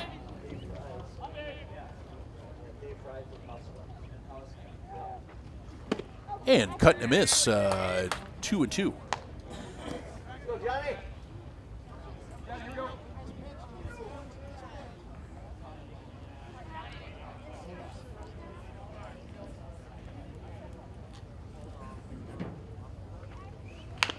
Breaking ball is chopped towards third base, throw across, and kind of delayed advance by Krebs there as he kind of waited for the pitch to be thrown and then took off quickly towards third base, and he makes it. Get another look at the play here. Now number 35, Nick Brandt. So here's Brandt, runner now on third. Hawks trying to square the game here in the bottom of the sixth inning, trailing 2-1. And there's a cut and a miss, strike one.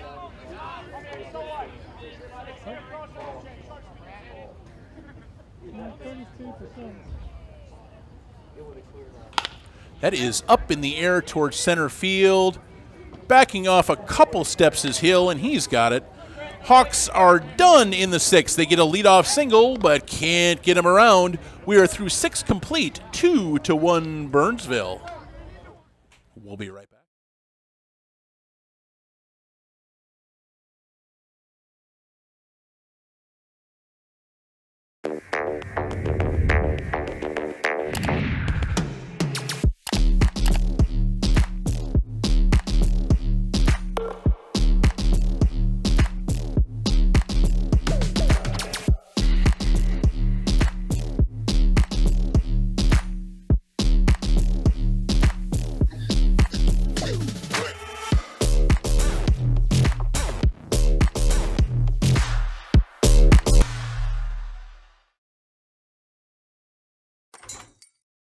How can I help you today? I don't think I'm in the right place. I have big dreams, like crab brewery-sized dreams. I like it.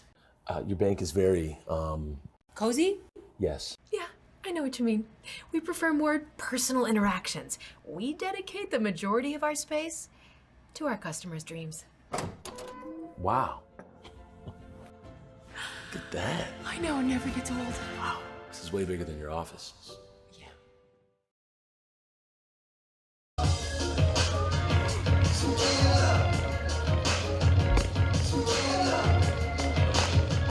All right, back at you for the top of the 7th inning as we get a look at the Hawks bench over there. Benny Tegland, I think that's Reese Cox, Selesky, and the two Selesky standing there. And we have got Gavin Oddman with only 70 pitches through 6, heading out for his 7th inning of work. Been very good so far, 2 runs on 7 hits. Against a very good Class A team, the Burnsville Bobcats. First pitch is chopped foul up the third baseline, strike 1.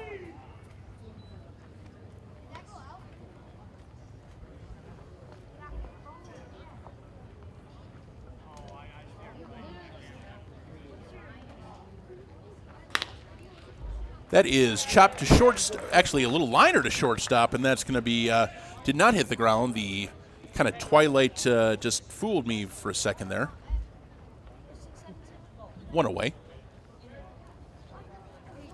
Hey, thanks again to the people at Burnsville Community Media. Welcome to this broadcast if you're watching it on this. Also, those that are watching on YouTube and HCTV, obviously.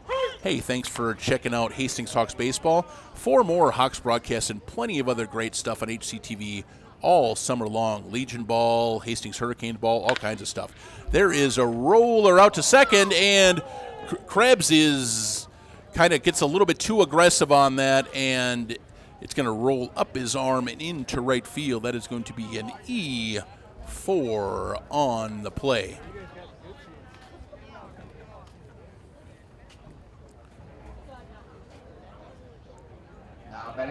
Probably could have waited back a little bit more on that based on the speed the ball was traveling, but he did not, so there is a runner aboard for the top of the order, and Erlaub, who is 0 for 3 against Gavin Oddman, takes a pitch down low, ball 1.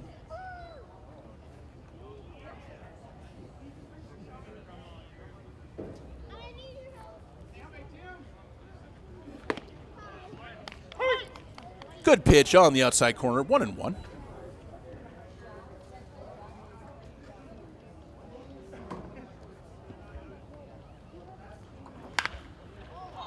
Off speed, up in the air to center field. Drossel drifting over. He has it, 2 away.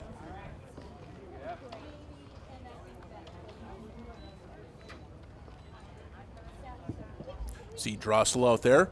Pretty good looking mustache. He's, I don't know if he's quite punching the Pete Haggerty weight class yet, but it's a pretty good one. I'm not going to lie to you. Reese Cox also sporting some good stash games. Some good new stash game for the young Hawks this season. Love to see it, as that first pitch to Tyler Hill is down and away, ball 1.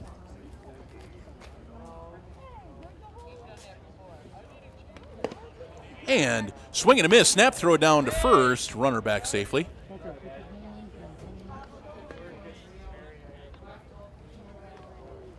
Yeah, okay, now I see.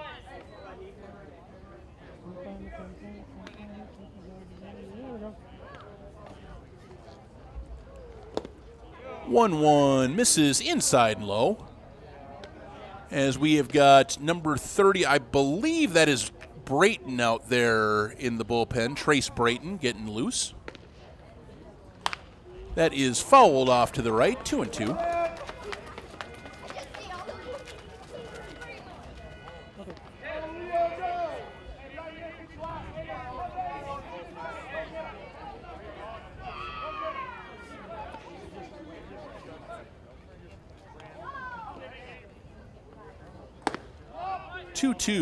Oof, just misses high, maybe. A pretty close pitch, 3-2.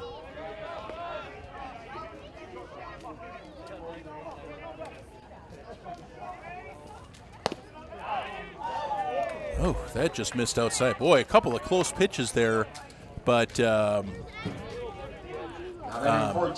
sorry, Oddman loses the batter. First and second now with 2 outs.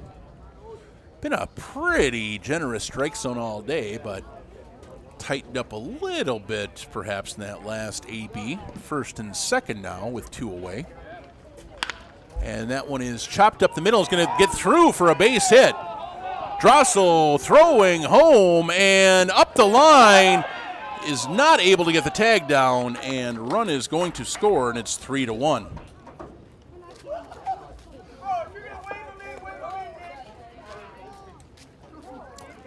There we get the throw to the plate. Throw just a little bit, on time, but just a little bit too far up the line. Brent can't quite reach back and get the tag down, and it's 3-1 Burnsville. So first and second now, 2 out for Ben Muser. Pitches down low for a ball, 1-0.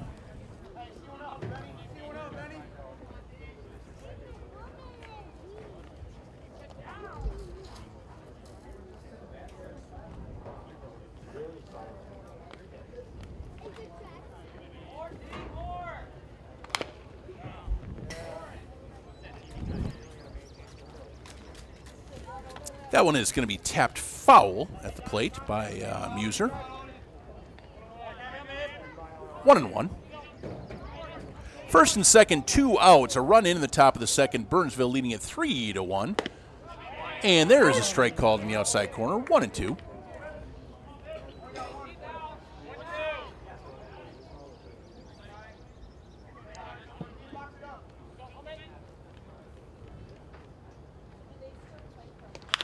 One-two is rolled down to third base. Rasmussen fumbles it, and everybody is going to be safe. Bases are loaded. Another infield error for the Hawks. I mean, Rasmussen basically would just have to field that and take 2 steps over to the bag, but cannot come up with it cleanly. And the bases are going to be now loaded with 2 outs, and we're going to have a visit to the mound to Gavin Oddman. Unfortunately, he should have been out of this inning a couple times. The walk to Hill was on a couple pitches that were like, and now the error here with 2 outs, and it's 3-1. Base is now loaded. Number 5 hitter Anderson coming up. He's actually got a couple of hits, a single and a double and a ground out off of Oddman. Now batting number 4, Zach Andreasen. Andreasen, excuse me. I have Anderson. It's Andreasen. Can't read my own writing.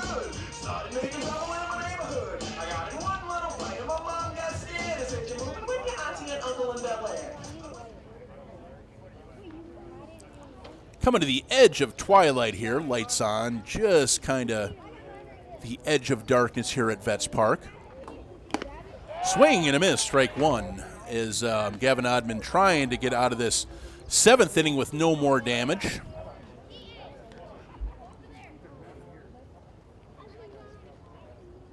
That's as far as it'll go. That one's down and away, 1-1.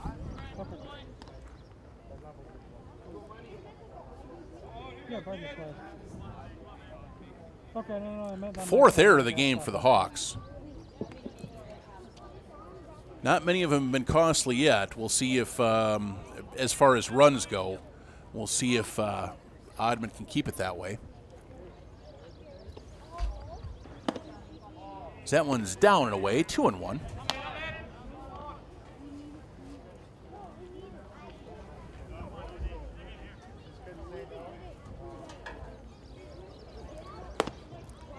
That's down and away, 3-1.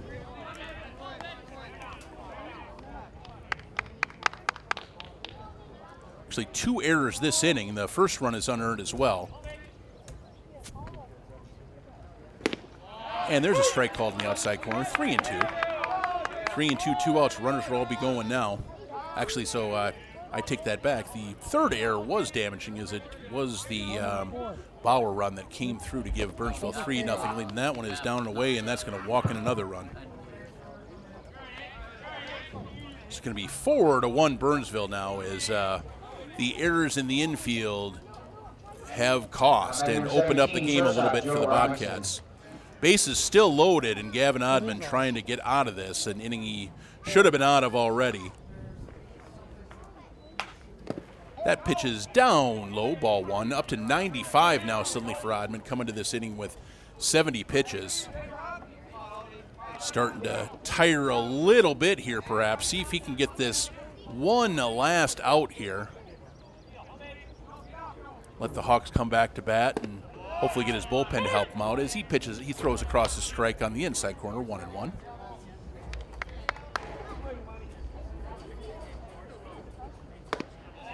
And there's a strike called, 1-2.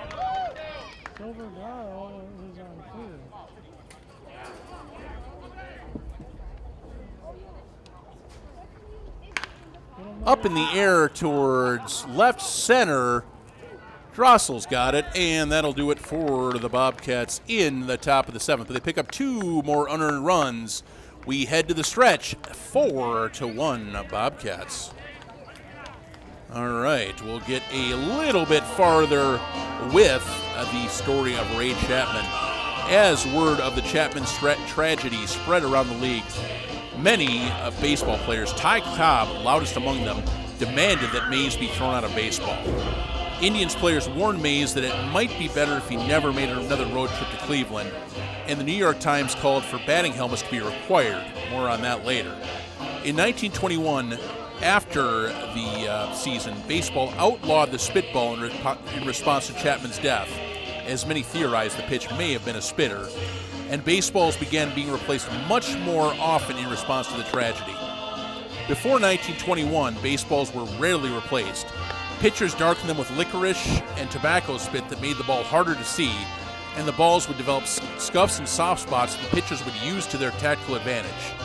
It was speculated with the twilight hour of the at-bat and the darkened ball, Chapman probably never saw the ball that killed him. After the 1920 season, 1 year previous, MLB made a new rule that required a ball to replace, or after that season, MLB made a new rule that required a ball to be replaced as soon as it became dirty. This, along with the switch to what was considered a livelier ball an hour early, led to the official end of what was called the dead ball era.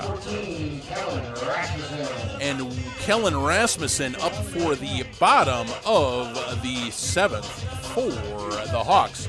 Now trailing 4-1, looking to get some offensive momentum going against the new pitcher Bauer. First pitch to Rasmussen is popped foul, strike one.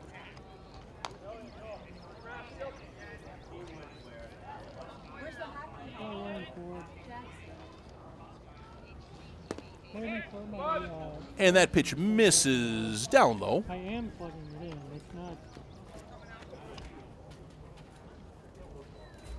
1-1. That is nice snag by the third baseman. Pulls the first baseman off the bag, but he managed to apply the tag for out number 1. Get another look at that play. Sharply hit ball by Rasmussen, but good play to smother it out there at third. We'll see if we can get another look at that. Yeah, nice diving stab, and throw pulled him off, but inside tag managed to put it down. Here's DeSutter, who replaced Selesky in the field, and now we'll get his first AB. Jack going 0 for 1 with a walk. Here we'll get another look at from the back angle. Nice, that's full extension out there. By that is Dershek at third base. Great play by him. As that is fouled off by DeSutter, strike 2. DeSutter only has started off 1 for 14 on the season, but his one hit was a 3-run blast down in Dundas, the Hawks' second home run of the year. So he takes that pitch down 1-2. And there's a breaking ball on the inside corner, a strike 3 called. 2 away. Now by number 27, Jackson Schaefer.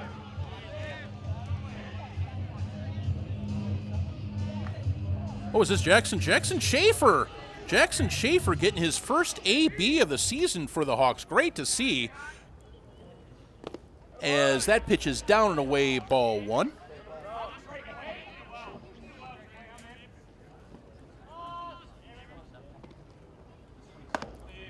and up and away 2-0. Schaefer, in his third year with the Hawks, has been out of action due to, speaking of the Chapman story, taking a pitch to the face in college. That one is up in the air to left center field. It's going to be hanging up there, though, and it's going to be the left fielder that puts it away for out number 3. 1-2-3 inning. I was going to say, Schaefer coming back from a broken jaw from a pitch he took down in college. Good to see him back out on the field again. Schaefer, one of the Hawks' better hitters over the last couple years, flies out there. We are through 7 complete. We are going to take a quick break. We will be right back with you for the 8th inning, 4-1 Burnsville.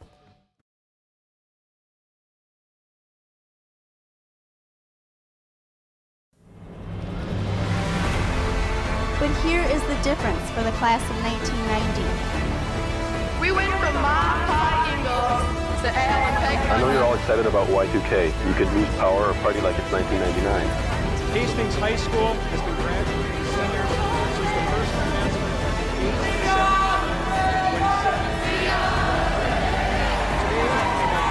Congratulations, class of 2023.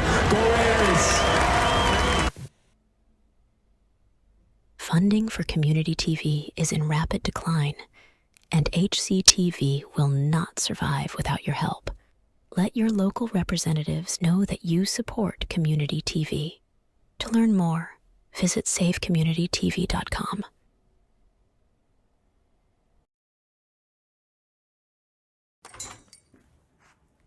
Whoa. Hi, can I help you? Yeah, my friend Jay and I are looking for our dream home, something big. Right now I feel like I'm living on top of him. Great, let's talk mortgages. Wait, your bank is looking cozy. Yeah, we like personal interactions. But as you can see, our vault still has plenty of space for our customers' dreams. Wow. You took the words right out of my mouth.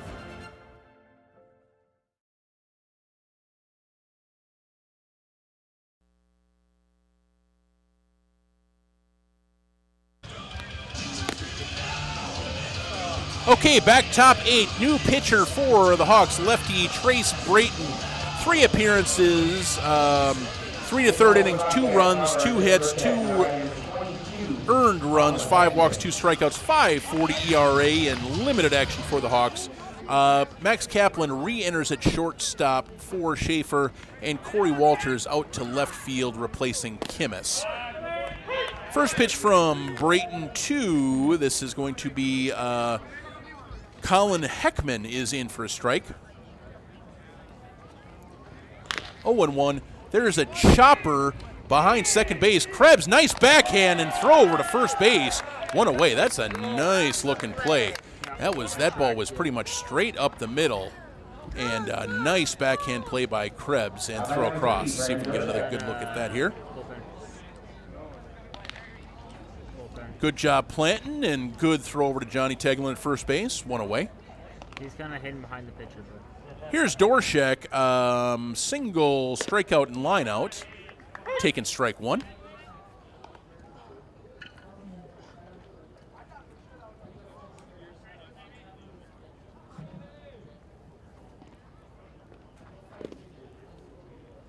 Down low, 1-1. We got some activity going on in the Bobcats bullpen. Number 5 for the Bobcats. Number 5.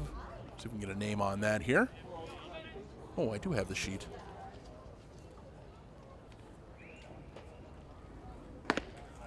That is in there for a strike. 1-2. That is number 5. That is going to be Brandon Hugo. Brandon Hugo getting loose in the bullpen. 1-2 swing and a miss. Strike 3. Two quick outs for Brayton, and that's going to bring out Cade Bauer, the previous DH, now pitcher at the moment.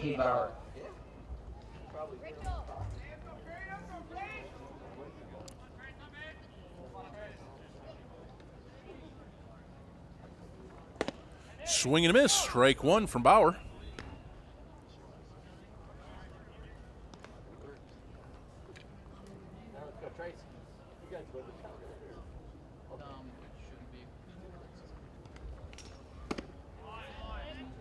And off speed just misses outside, 1-1. That ball's kind of been called a strike all day, I think, but.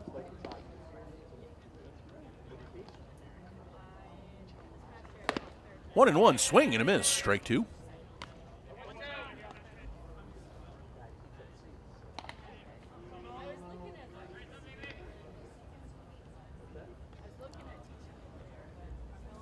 One, two, Brayton to Bauer, and swing and a miss, strike 3. So Brayton comes in, makes quick work of the Bobcats in the top of the 8th inning, and we will kind of get down and conclude our story here. The Chapman tragedy began to bring about calls for protective headgear, but progress on this front remained slow in the 1930s. In 1937, Tigers catcher and future Hall of Famer Mickey Cochran was also hit in the head with the ball. He was hospitalized for 7 days and nearly died from his injury, being forced to retire from baseball at age 34 at the insistence of his doctors. In 1939, Negro League star Willie Wells was also hit in the head with a pitch and began wearing a modified construction worker's helmet at the plate thereafter. In 1941, the NL implemented batting helmets in spring training, and the Dodgers had them made for the entire team, but players were hesitant to use them, citing discomfort and distraction. Dodgers owner Branch Rickey, concerned about player safety, worked with designers to make a more comfortable and effective batting helmet. In 1952, the Pittsburgh Pirates became the first team to mandate their players to wear them. In 1956, the NL began requiring all players to wear helmets with ear flaps, with the exception of grandfathered-in players, and the NFL followed suit 2 years later. However, it was not until 1971 that MLB made plastic protective helmets mandatory for all players, with face-protecting flaps becoming a requirement in 1983. New pitcher in for the Bobcats here to start the 8th inning.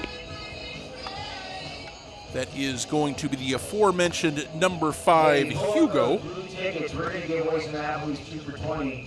Number 527, head on over to concessions with your ticket. And 527 will give 2 for 26 coupon to Applebee's here in Hastings. Thank you to Applebee's for the sponsor. They will also give us some of their wonton tacos for some of their our games, as well as the tournaments. And yeah, it's been awesome partnership with Applebee's. Yeah, Bruce just announcing the Applebee's sponsorship. If you come on down to games this summer, we are drawing for Applebee's 2 for 26 promotions all summer long, and all kinds of other prizes out of the field. HastingsHawks.com. Once again, our full schedule should be up there, and gorgeous place to watch a ball game, folks. We'd love to see you out here at the Vet.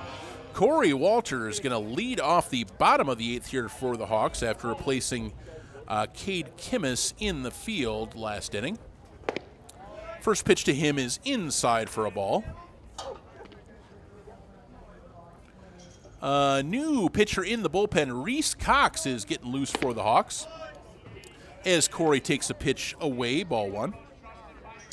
Corey only 4 for 32 this year with total strikeouts, 125. Looking to get started on the plate, but at the plate this year. But of course, as always, a great defensive player is Walters, and real value on the base paths, 2-1. So see if he can get on base here and make something happen. He lays down a bunt, and it's a pretty good one, fielded, and Walters is going to be aboard with a bunt single.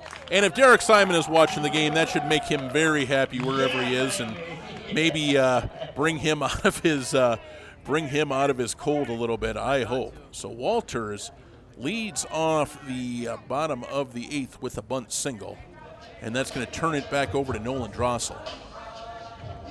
Now batting number 1, Nolan Drossel. Hawks still down 3 here in the top of the 8th, but do have a base runner now. Here's Drossel, who is 0 for 2, but did walk in the first inning to score the Hawks' only run. First batter of the game scored the Hawks' only run, and 6 more zeros up on the scoreboard for the Hawks thus far. Trying to change that here in the bottom of the 8th as that one is down and away, 1-1.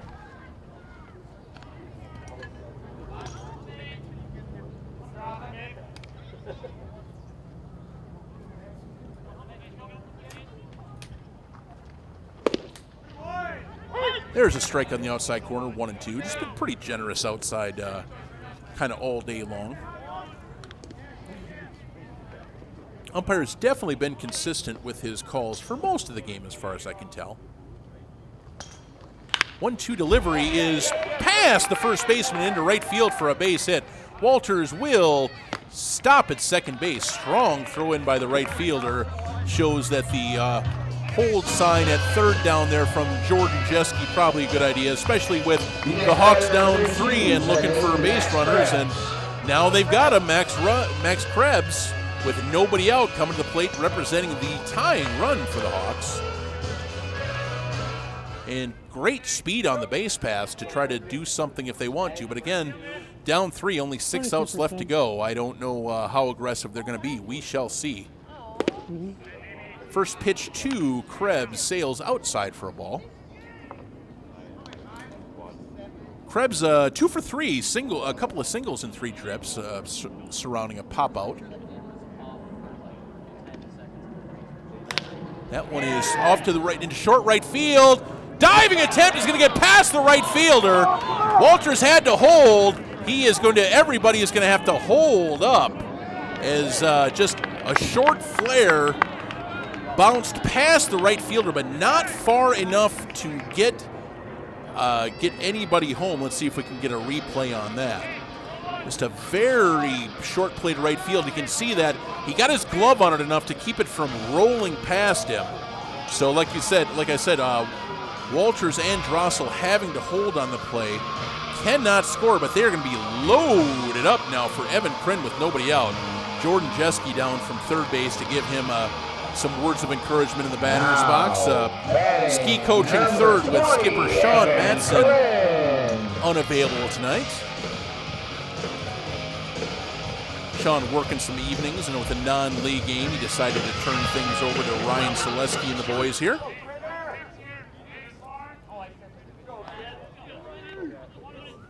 Kryn 1 for 3, single and a couple of ground outs. Fouls that one off, strike 1.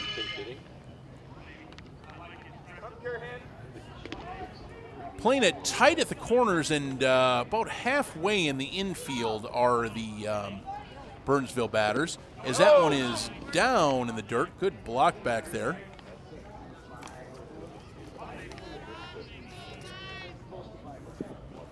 By Erlaub is the catcher. Hugo delivers down low, ball 3. 3-1 to Kryn, and nowhere to put him here. Bases loaded. Nobody out here. Bottom of the 8th. Hawks trailing by 3, but threatening. That one is into left center field, and that is going to be caught.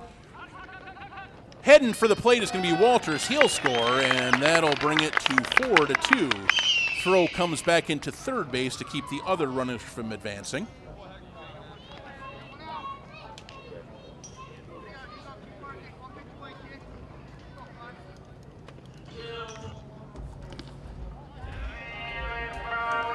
So credit Kryn with the RBI sacrifice fly. Runners on first and second, 1 out for Johnny Teglin. 4-2 ball game now. Base hit, buddy. Thank you. Teglin squares to bunt. Pitch gets away, and now caught up between second and third base is going to be Drossel. They had a play on there now coming up towards second base, and they got the tag on him. So unfortunately, out for the Hawks on the base pass there. They tried to get aggressive, but Teglin could not get the bunt down, and Drossel will be retired. Caught stealing. 2, 5, 4, 6, possibly 1, whatever, but Drossel is retired on the play. So now 2 outs and runner on second for Johnny Teglin. So I'll leave it to Tegs to try to get another run in this inning. And he takes a ball, 1-1. 2-0. Oh, he pulled back on the bunt, he's saying. I thought he had offered at that, but apparently not. 2-0. That one is in the air to short right field. That's going to drop. Rounding third and heading for the plate is going to be, and scoring, that is going to be Krebs. And good job by Teglin. picking up the Hawks after the out on the base pass and bringing it to 4-3. Big 2-out base hit there.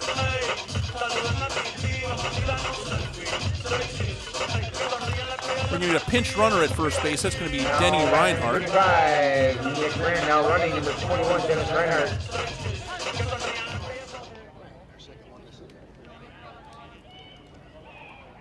So here comes Brandt, the catcher. First pitch to him is on the outside corner for a strike.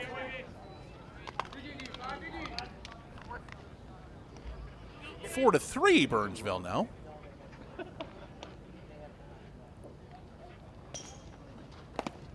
That pitch to Brandt is down low.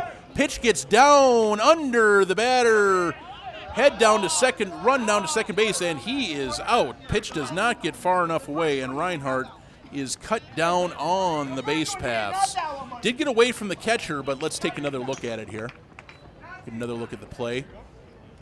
Managed to get a piece of it, and strong throw down to second base. Wrong side of the bag, but managed to get Dennis. I tried to slide around it, could not, so unfortunately 2 outs on the base paths for the Hawks proved costly, but they do put 2 across, and we are going to head to the 9th in a 4-3 ball game. We'll be right back.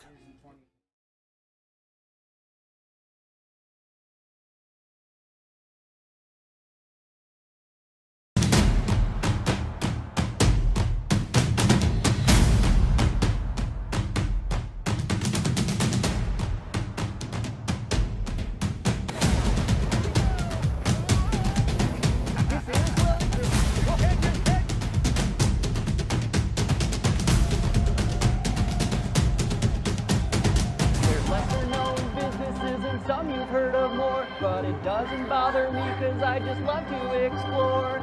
Interviewing owners and lending a hand. I love to assist for as long as they can stand.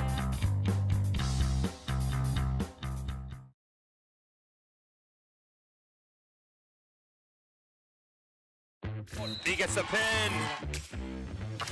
What a move, what a goal! Oh, and a shot scores! The Raiders, can they get the layup? Yes, they do. Just snipes one. Oh my God! And reaching up and making the play. It's moving. It's over. Looking to throw, and she's going to get the first down. One touchdown Raiders!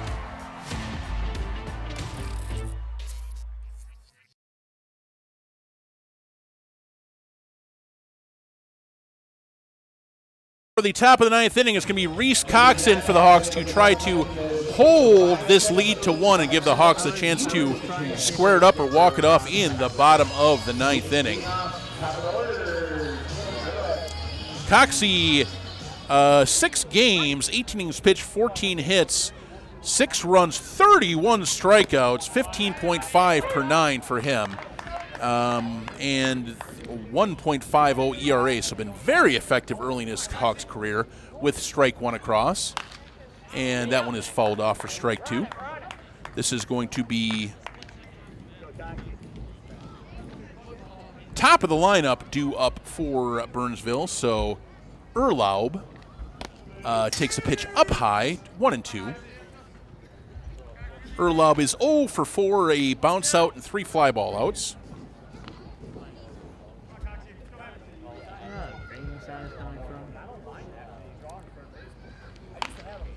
That one gets Erlaub gets a piece of that and stays alive, 1-2.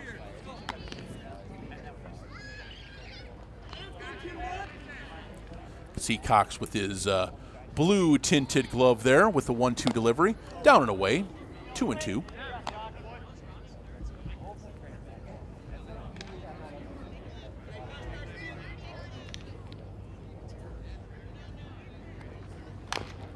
And tipped foul, 2-2. Go get him, kid.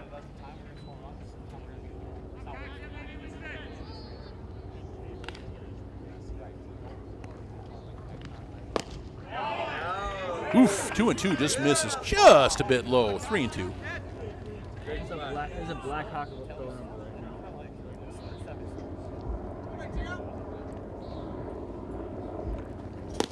And down low, ball 4.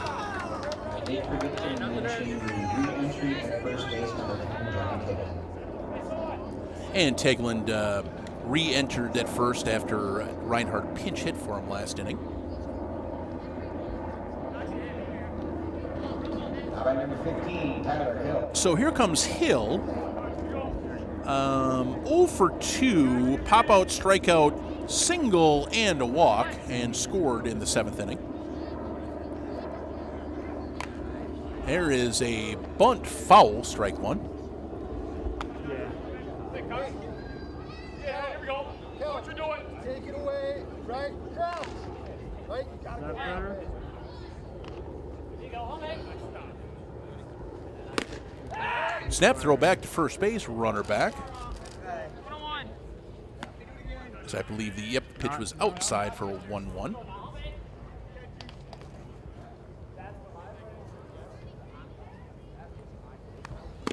Outside, 2-1.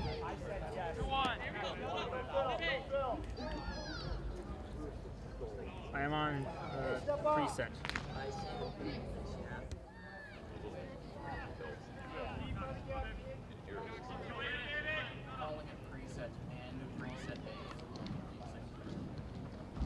And there's a big cut and a miss, 2-2.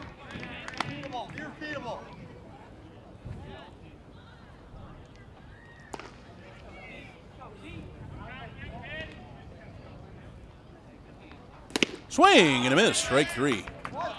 And that's what we see you can get out of Cox, definitely a strikeout pitcher. That would be his 32nd of the season and only 18 in the 3rd Now batting innings. number 14, Noah Juilliard. So here's Julia, reached on an error, grounded out and singled twice, and fouls that pitch off for strike 1. Number 3 batter for the Bobcats. 4-3 ball game, top of the 9th. I'm on it.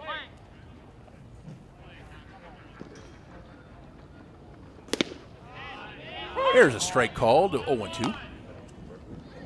Oh, no, my battery's at 96%.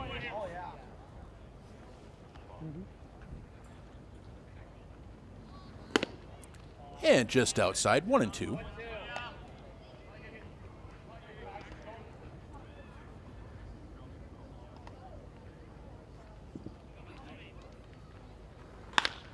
Roller out towards shortstop. Steps in the bag for 1. Throw across. Double play. 6-3 on the putout. So Cox comes in, shuts down the Bobcats, gives the Hawks a chance. Down 1 in the bottom of the 9th. We will be 4-3 heading to the bottom for the Hawks' last chance. As you see that Taylor made there on the DP. And we will finish off in the middle of the 9th, appropriately, our story of the Ray Chapman and Carl Mays tragedy. For his part, Carl Mays went on to play 9 more seasons in the majors, although the incident did hang over the remainder of his career. After winning 27 games and leading the Yankees to their first AL pennant in 1921, he regressed to a 13-14 mark the following year, and his continued bad attitude led the team manager to bury him on the bench for the entire 1923 season before finally waiving him. The Reds gladly picked him up, and he rebounded with 20 wins for them in 1924 and 19 in 1926, but injuries led to his decline and retirement at the age of 37. Mays picked up 207 career wins in all with a 2.92 ERA, having a good career with some very high highs. However, his famously bad temper, along with the dark cloud of the Chapman incident, meant he never really gained any Hall of Fame consideration. For his part, Mays called the event a great tragedy and said he would always regret that moment, the most regretful of his career. However, he said he felt no guilt for the death as it was completely accidental. Mays theorized Chapman just must not have seen the ball or been hypnotized by it momentarily, and of course he'd do anything to take it back. So that is the story of Ray Chapman and Carl Mays told in half innings. Hope you guys enjoyed that. If you did, leave a comment down below the game, and maybe I'll prepare one for next game, or you can also tell me, shut up, boring grandpa, just call the game, and I will certainly take that into consideration as well. But I enjoy doing them, so I hope you enjoyed watching it. Let's see if we can get a walk-off W for the Hawks here in the bottom of the 9th inning. Going to be Nick Brandt going to try to start things off for the Hawks here. 0 for 3 so far tonight. And is going to be facing a new, I believe, pitcher, number 28. That is going to be Nick Muser, 28. Nick Muser, 28, new pitcher in for the Bobcats, trying to get the save for them.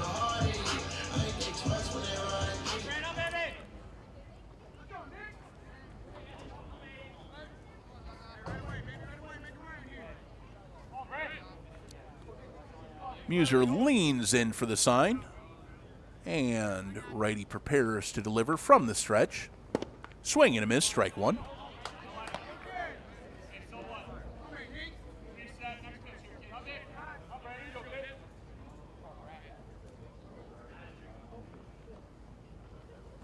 And cut and a miss, strike two.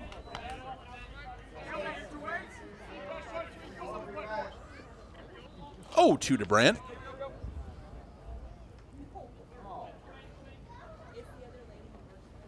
And swing and a miss, strike three. Brandt is retired on 3 pitches, and Muser has a strikeout. Next batter is baseman number 14, Kellen Rasmussen. Just puts it right past him there. And here comes Rasmussen, 0 for 3 tonight for the Hawks, looking for his first hit. Only 7 hits on the board for the Hawks, 3 runs, 7 hits, 4 errors are what's looming large for the Hawks tonight. 4 runs, 8 hits, and no errors for the Bobcats.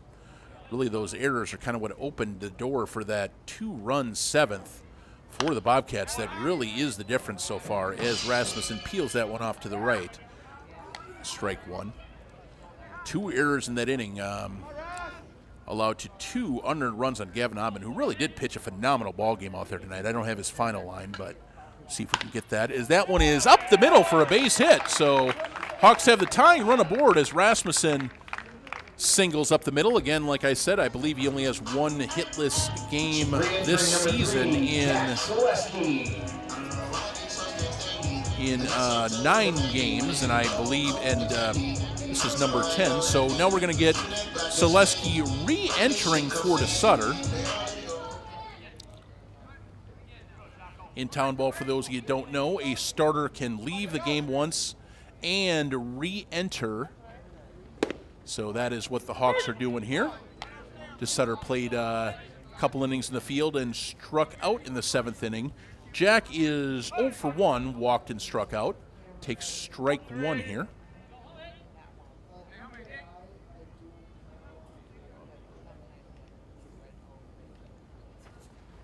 That one is good, blocked by the catcher, that is Erlob back there.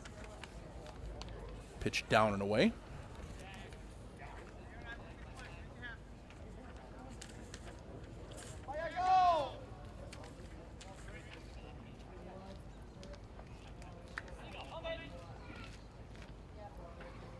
Oh, 1 is fouled right back to the screen. 0-2.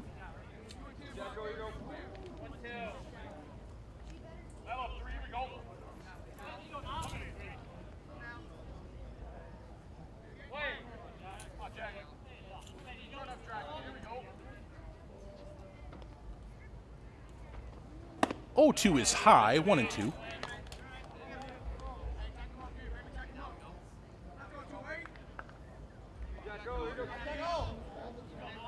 Two and 2.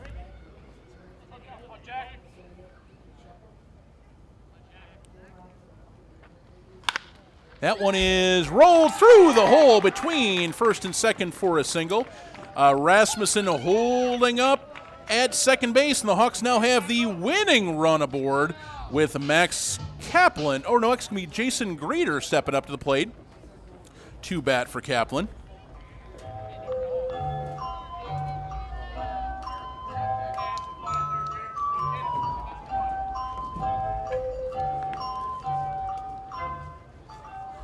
We'll get that line for Gavin Ottman. 7 innings pitched, 8 hits, 4 runs, 2 earned runs, 4 strikeouts, 2 walks, 31 balls, 67 strikes, 98 pitches total. So, like I say, another very good outing for Gavin Ottman.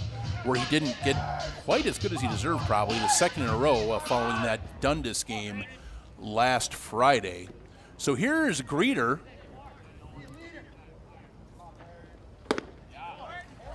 Takes a strike across, 0-1. Greeter 6 for 24, 250 on the season so far.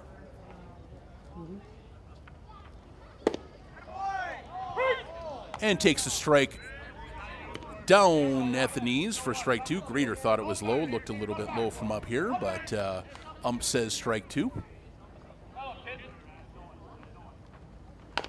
And just a little chopper towards shortstop. This could be trouble. Throw across. Nobody is nobody. Everybody is going to be safe. Nobody, everybody, and nobody. So Greeter with an infield single. And the bases are now loaded. Tying run 90 feet away.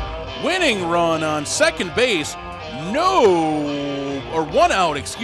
out here in the bottom of the ninth inning for Corey Walters. 1 out in the bottom of the ninth. Strikeout followed by 3 singles here by the Hawks. Runners in at the corner, playing pretty close in the middle infield as well, as Walters takes a strike on the outside corner, 0-1. Hit to the outfield here with a chance to walk off the game for the Hawks.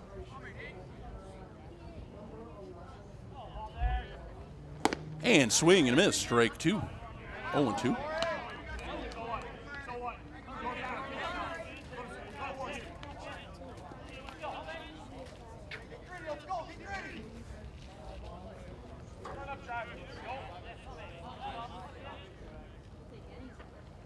Oh, and 2 to Walters, swing and a miss, strike 3.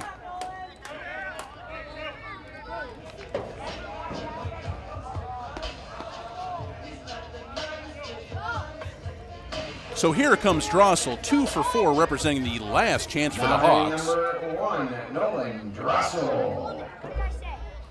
As the Bobcats now able to drop back to their normal fielding positions. Strike called, 0-1.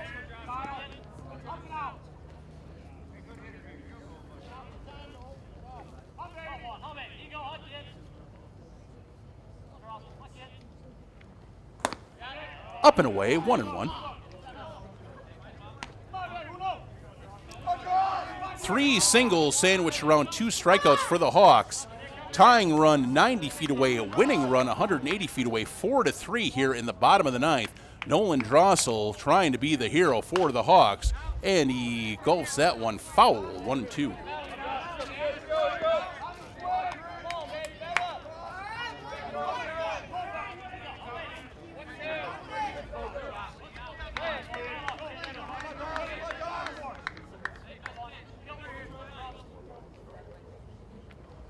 One and 2 is just wide of third base. We'll do it again.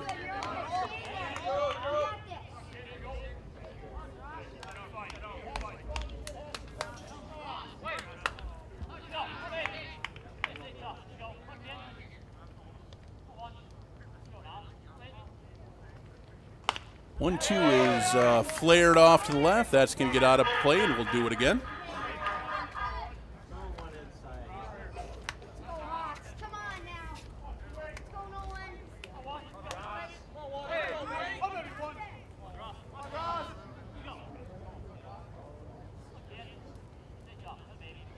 One-two delivery.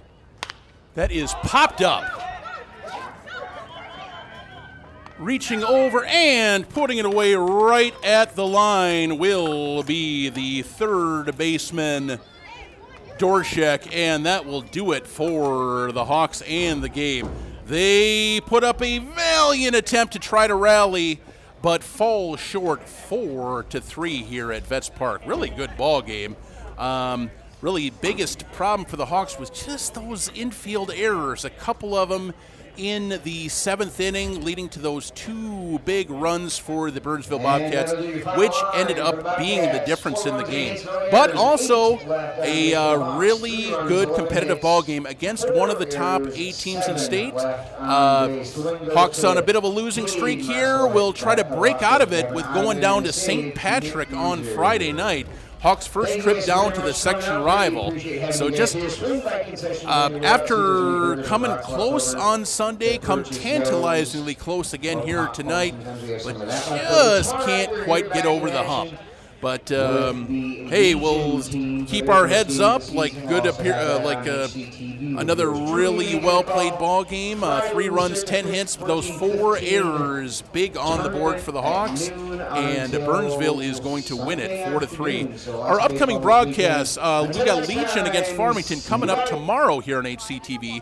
The Hawks get Dundas game on 6/27. On July 6th, Derek Simon's 50th birthday, the Hawks are playing Meesville as Meesville comes up to visit Vets, and Legion versus Eastridge the next day, 7/7.